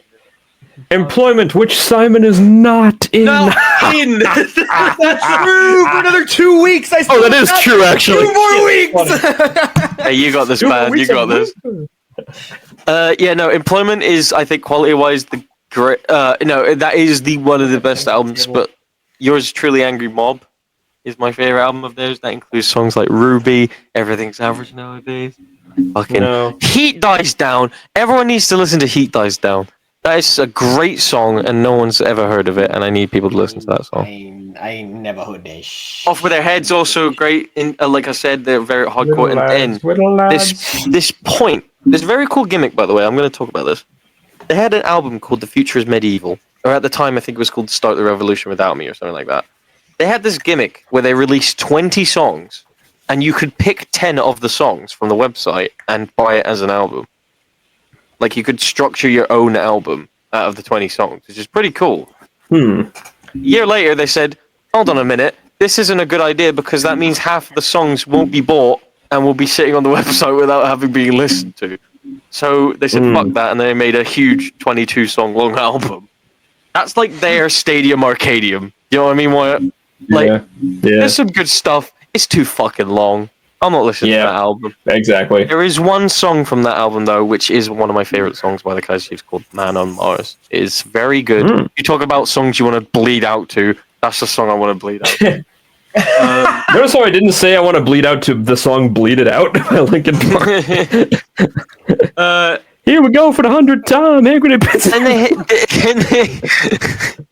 Then they had an album in 2014 called Education, and War, which is about, it's a war album. It's themed in like World War II and shit. Oh, really cool. Education and I get it. That's very crazy.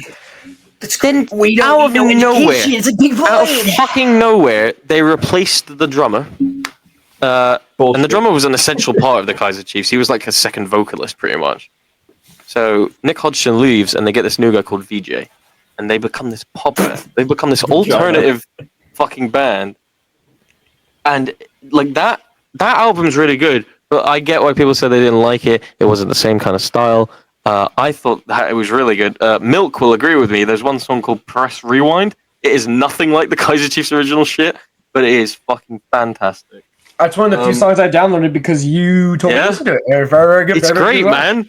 It's really good. Duck, Personal Attachment, that song kept me going while I was upset in college. That's a great album as well. One of my favorite album covers of all time, by the way, is Duck. However, this is where the darkness falls upon me, as last year, the long-awaited Easy 8th album came out, and it is by far the worst album they've ever made. What happened? Right, so this album.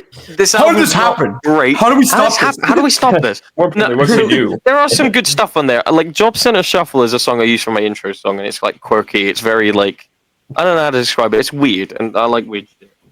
But this fucking song, man, I have to talk about this song. This final song on the album that just comes out of nowhere and kicks you in the cock. The Lads is one of the worst fucking things I've ever heard in my life, and it is by far their worst song ever made. I don't know why they made it. When you actually showed me this, I actually couldn't believe it was real. I thought it was a joke. It sounds like the ending of a kid's film. You know what I mean? It sounds like a musical number. Like, I'm so glad I'm hanging out with all my friends from school. It's so bad, dude. I've never heard such awful shit. It was so bad. I just couldn't believe it. You remember when Corey Feldman tried to make music? Like, it's that bad. Yeah. It's that bad. It was so bad. But look, I have such a personal attachment to it. I'll never stop listening to it. I'm seeing them live for the 7th time this year. They are the GOAT. 7 times. So God damn. 7 times, man. They're the greatest. 7 pounds, like Will Smith. Yeah, like I said, best album. Go listen to Employment. It is fucking all timer. That album came out 20 years ago now. Don't be like me. Get employed. Yeah, listen to him. Favorite song? I'll say either Man on Mars or if I'm being more like, like generic, I guess I will say. Everything is Average Nowadays. That is a great song. Go listen to that. That's a pretty good one. Very good. Thanks, Simon. What the fuck? I'm closing it out, folks. I think we all have very core picks. They also covered Golden Scans by Klaxons, and it is better than the original song. So there you go. No, the fuck they did. Shut the fuck up. I'm sorry. They also covered fucking. That's crazy. Wyatt, I'm sorry for interrupting you. Pinball Wizard by The Who. They covered Pinball Wizard, and it was great. They did it for the Olympics. I like pinball. I like the movie The Wizard. Anyway, They also think I'm joking. do you guys think you know who my number one is? No, I knew what his was. I didn't know. Matchbox 20. No, I don't. I got no clue, man. No, it's not fun. Wu-Tang Clan. You have to know the band that I have because they are reluctantly crouched at the starting line. Engines pumping and thumping in time. The green light flashes. Let me tell you something, man. That's so good. I don't know, because I'm not going to sit here and pretend like Cake is the most diverse band in terms of their style. I'm not going to sit here and pretend like all their albums don't sound the exact same. I'm not going to sit here and pretend like their music is always super deep or very, like, inspiring. There's something about every one of their albums. I kind of think like they're like an anthology band. You know, it's like you listen to, say, obviously their breakout album, the best album probably they've ever made, Fashion Nugget. Every single song on that album is like an individual story, but they're not like these big, grand, sweeping epics. They're like these really short things. Like, for example, Italian Leather Sofa, which is just about a dude who films, I think, implied adult films with a girl with big boobs on an Italian leather sofa. Yeah. And you think that would be the worst song of all time, but it's just funky and groovy. And you know what you raised the image of like, your favorite Linkin Park song, just the what's it called? What was it called again? My December. How you had like this, like, walking out in the snow. I associate all of Cake's music with mid-July day, walking to the gas station to go get slushy and enjoying the sun. You know, it's like that is actually totally 100% accurate, because that's exactly what the feeling is. It's just comforting, but they have so many range. I'm also a sucker for any band that implements brass into their overall band lineup, and the reason why The Distance is like their best song, in my opinion.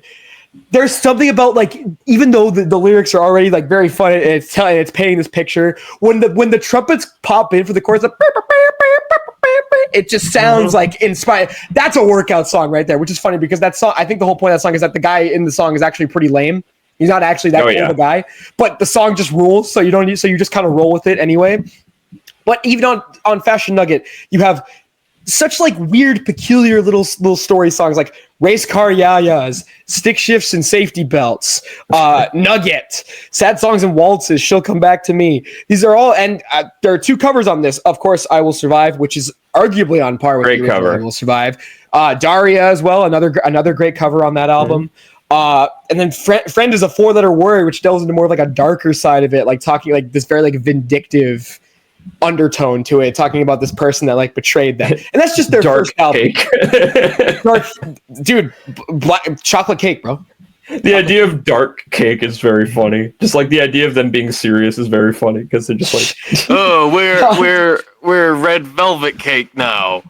Yeah, we are carrot cake. I just want to say, oh my God. You were just talking about the brass and everything coming in. Yeah, my favorite song of theirs is "Never There" because that song, like the fucking Pete. Oh my God! Well, dude, they hit I need your arms around me. I need to feel your touch. Another one that's. I love the songs that Cake has that have a distinct like different vibe, like off of Comfort Eagle, the track Comfort Eagle, that's like this propaganda piece talking, that's like this parody talking about we are building a religion and speaking it through a megaphone. It's another one of those ones you can paint. I'm such a sucker for songs where you can paint a picture with everything that's being said, and I can just picture everything perfectly, and it's just rolling off the tongue like the wacky morning DJ says democracy's a joke, he says now do you believe, and it just rolls. They have such a sense of momentum in all their songs, but even their more like popular sounding songs, stuff like I think Never There is one of them. Stuck on. I think there's No Phone as well. Sick of You. Like those are decent songs. You know, they're not great, but they're decent, right? But they still show a lot of like promise. Like again, Showroom of Compassion, which was unfortunately their last album. They have not made an album since 2010. It makes me very, very sad. They release a single every now and again, but they never actually have like come back to put together an album. I kind of like that at the concerts they do, you're not allowed to take photos or videos of them. I think that's kind of cool. I fuck with that hard. Is that for real? I actually didn't even know that. Well, I think you can take photos. They don't allow recordings though of their shows. I think that's very cool. I don't know. People have broken that rule because there are a bunch of performances of. Oh, they have, absolutely. I don't know. I think that's cool as fuck. Like, I would totally do that. Weird, like Western kind of twang to it. Like I talk about like the sun, and it's like you listen to some of these like songs, and like they just sound. He sounds like some dude sitting on like a porch in like the middle of nowhere, like in Rango, like he's in dirt in Rango. Mm-hmm. He's just telling you a story. Like the song "Bound Away" on "Shore of Compassion" has this weird, and Mexico on what album is Mexico on? Motorcade Generosity as well. But then one of their greatest accomplishments is the song literally called "Teenage Pregnancy" on "Showroom of Compassion," and it's instrumental. They've done instrumentals before, but this is such a melancholic, like it's almost like this marching sort of like it goes very like quiet and it slows down. There's like this weird like digital twang where it's like you can tell they're playing it on the keyboard, and it's a weirdly like maybe just because the title has so much loaded imagery with it and so much loaded like emotion with it. It's just very like it sticks out in your brain. Cake is like peak comfort music to me. But I think there's so much more to it than that. I don't think it's just like they are like, obviously a lot of the songs are just like vibes, but they have so much more to it than that. And I never get tired of any of their albums. I could listen to any of their albums front to back, even their B-sides and rarities album, shit that didn't even make the main thing. They have a cover of War Pigs on that album that is absolutely fantastic. It's peak. Donut Cast, what you looking at? Unfortunately. You were like looking at the camera like, oh no! You know how when like I'm wearing reflective glasses and like it just looks like you're staring right into the. You just look like you were not. What the fuck just happened? Did you hear that? I thought that was scary as fuck. Stroke. That was scary as shit. Oh my god! It was like I just got. Oh, we lost him, boys. It's over. He's dead. There you go, guys. What? Can you see me? Oh, there we go. Now we're back. Speak real quick. Say the quick brown fox jumps over the lazy dog. The quick brown fox jumps over a lazy dog. You fixed it. We're back. That's a kick. I don't know what the fuck happened there. Maybe it's because I'm holding my mic. The quick brown fox jumps over the lazy dog. Engines pumping in time. The green light flashes and the lights go up. I will say one thing about them. I will compare them in a way to, like I was talking about how Chris Cornell kind of feels like old dude music in a way, but not in a bad way. I feel like Cake is also in that sense.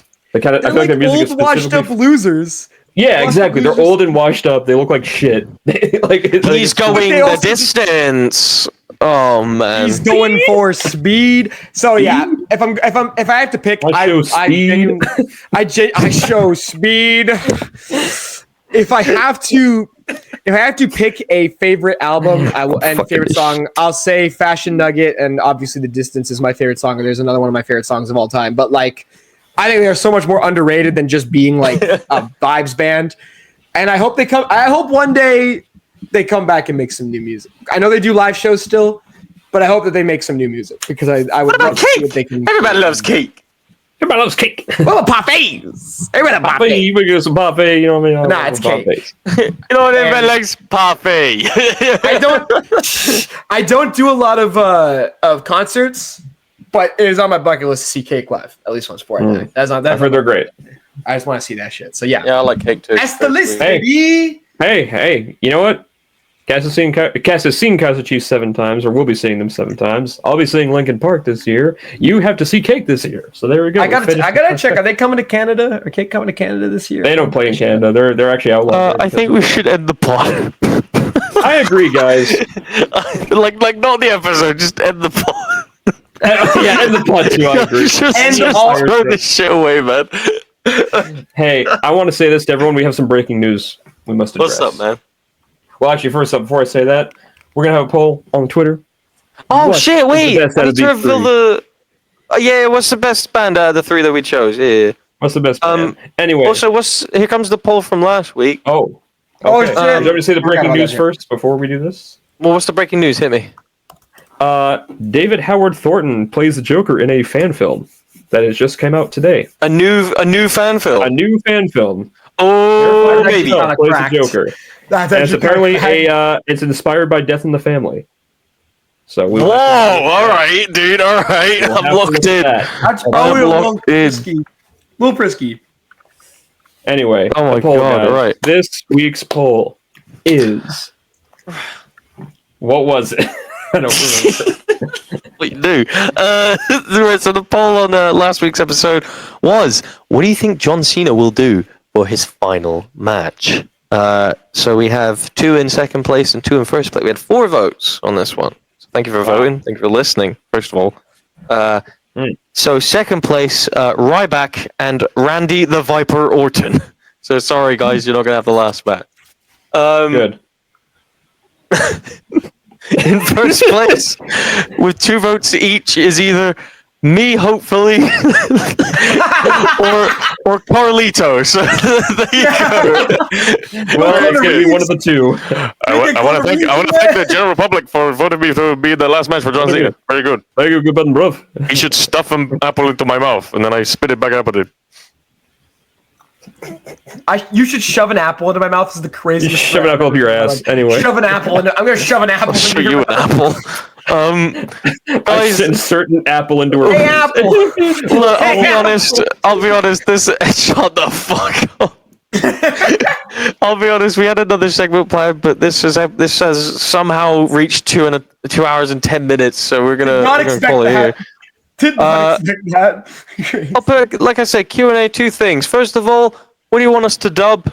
Second of all, what's your favorite band? Tell us about your favorite music. We want to know. And third of all, Fuck off. Who's gonna win the Royal Rumble? Is it gonna be? It's gonna be me. How? Okay, genuine question. How shocked would you both be if I was in the Rumble for no reason? Like they were like, "Oh my god, it's Donut Cass from The Good, the Bad, the Brut." What would you do? that actually just seems like a fucking like sleep paralysis thing. Like, what would you do? Like, I'd just be like, huh. Yeah, Wyatt. I get thrown over the ropes, and then I like slowly look at the camera, and I'm like, "It should have been you, Wyatt. It should have been and then you." you see like, and then the screen starts staticking, and then it's like, and then I like phase into the floor like. and then it said, "Return the game to GameStop." I fall into the floor like Woody in Toy Story 2 through the couch. I don't want to play with you anymore. It's been a great pod. If you great pod. It's a great. like to join us, join us in prayer. God, nobody had Oasis on their fucking list. That's crazy. Anyway, here's Wonderwall. Today gonna be the day that Get these off. Oh my god, it's so much brighter in here. Fuck. It's brighter. 27. Yeah, no, it's been a good pod. Thank you for listening. Thank you for watching. Go support the boys on Patreon. Great episode coming next week, folks. You're gonna love it. Go support our merchandise. Get the merchandise. The merchandise. Oh, yes, sir. Oh my god, we're keeping that. We're keeping that. We're keeping that. Go get the merchandise. Oh yes, sir. Oh yes, sir. I just can't get over that fucking video, man. Fucking tribal chief corn. It's just 2014 Roman. Five pods in a row we've mentioned this merchandise bullshit, man. Come on, man. He just runs into the fucking Sheamus in the backstage. We will find you and we will grind your bones. We should do a retrospective. We should do like a retro Not review. becoming Deadlock again. We already did that with Base World. No, but we should do it specifically with like 2016 Reigns, 2014 Reigns, or something. Oh, maybe we could do that. That'd be That's a good episode of the Hope Spot. That's a good episode of the Hope Spot. New seg idea. God, just fuck off with your Hope Spot. Fuck. Your better show that you should all watch on YouTube / Good Bad Bruv. Yeah. You know? Yeah. I'm winking. I'm audibly winking. Let me tell you something, right? Hit me. I got 3 friends. All 3 of them have stage 4 cancer. All 3 of them don't have cancer right now. You know why? They took what you've heard they've taken. Daddy took off, it's like Daddy just arrived and he took off the belt. I'm sorry you never went to therapy. I'm sorry you never went to therapy. I'm sorry. I want to bring you back, sir. Fucking bullshit, man. I can't believe this shit. Anyway, Mel Gibson, next guest. Bye, everyone. That's not gonna happen. I'm gonna end the pod with a quick prompt here from my favorite Sherlock the week. It said, "Things you never want your new roommate to say."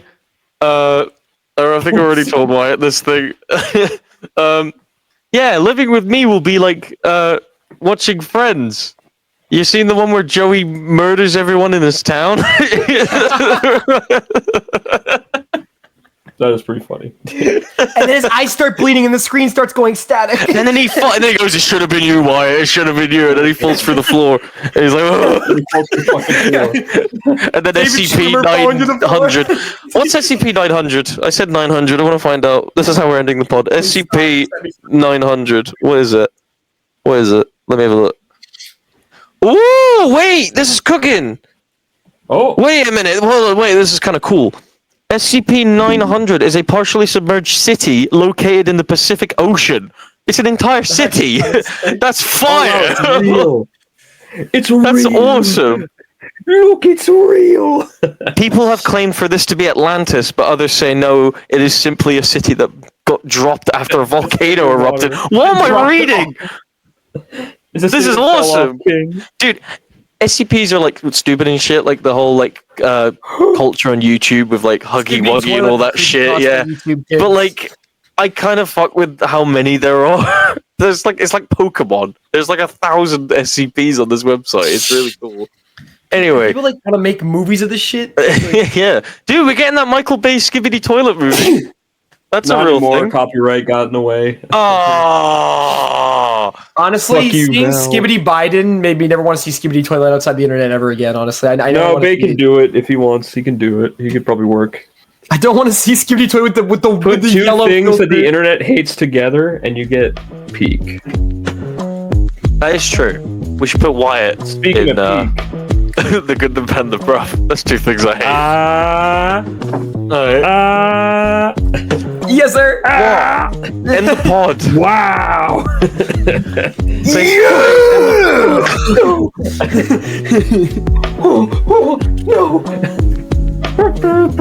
End the pod.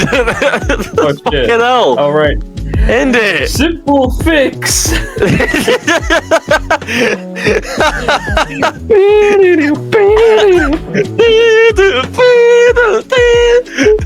Come on, Ricky. Come on, Ricky.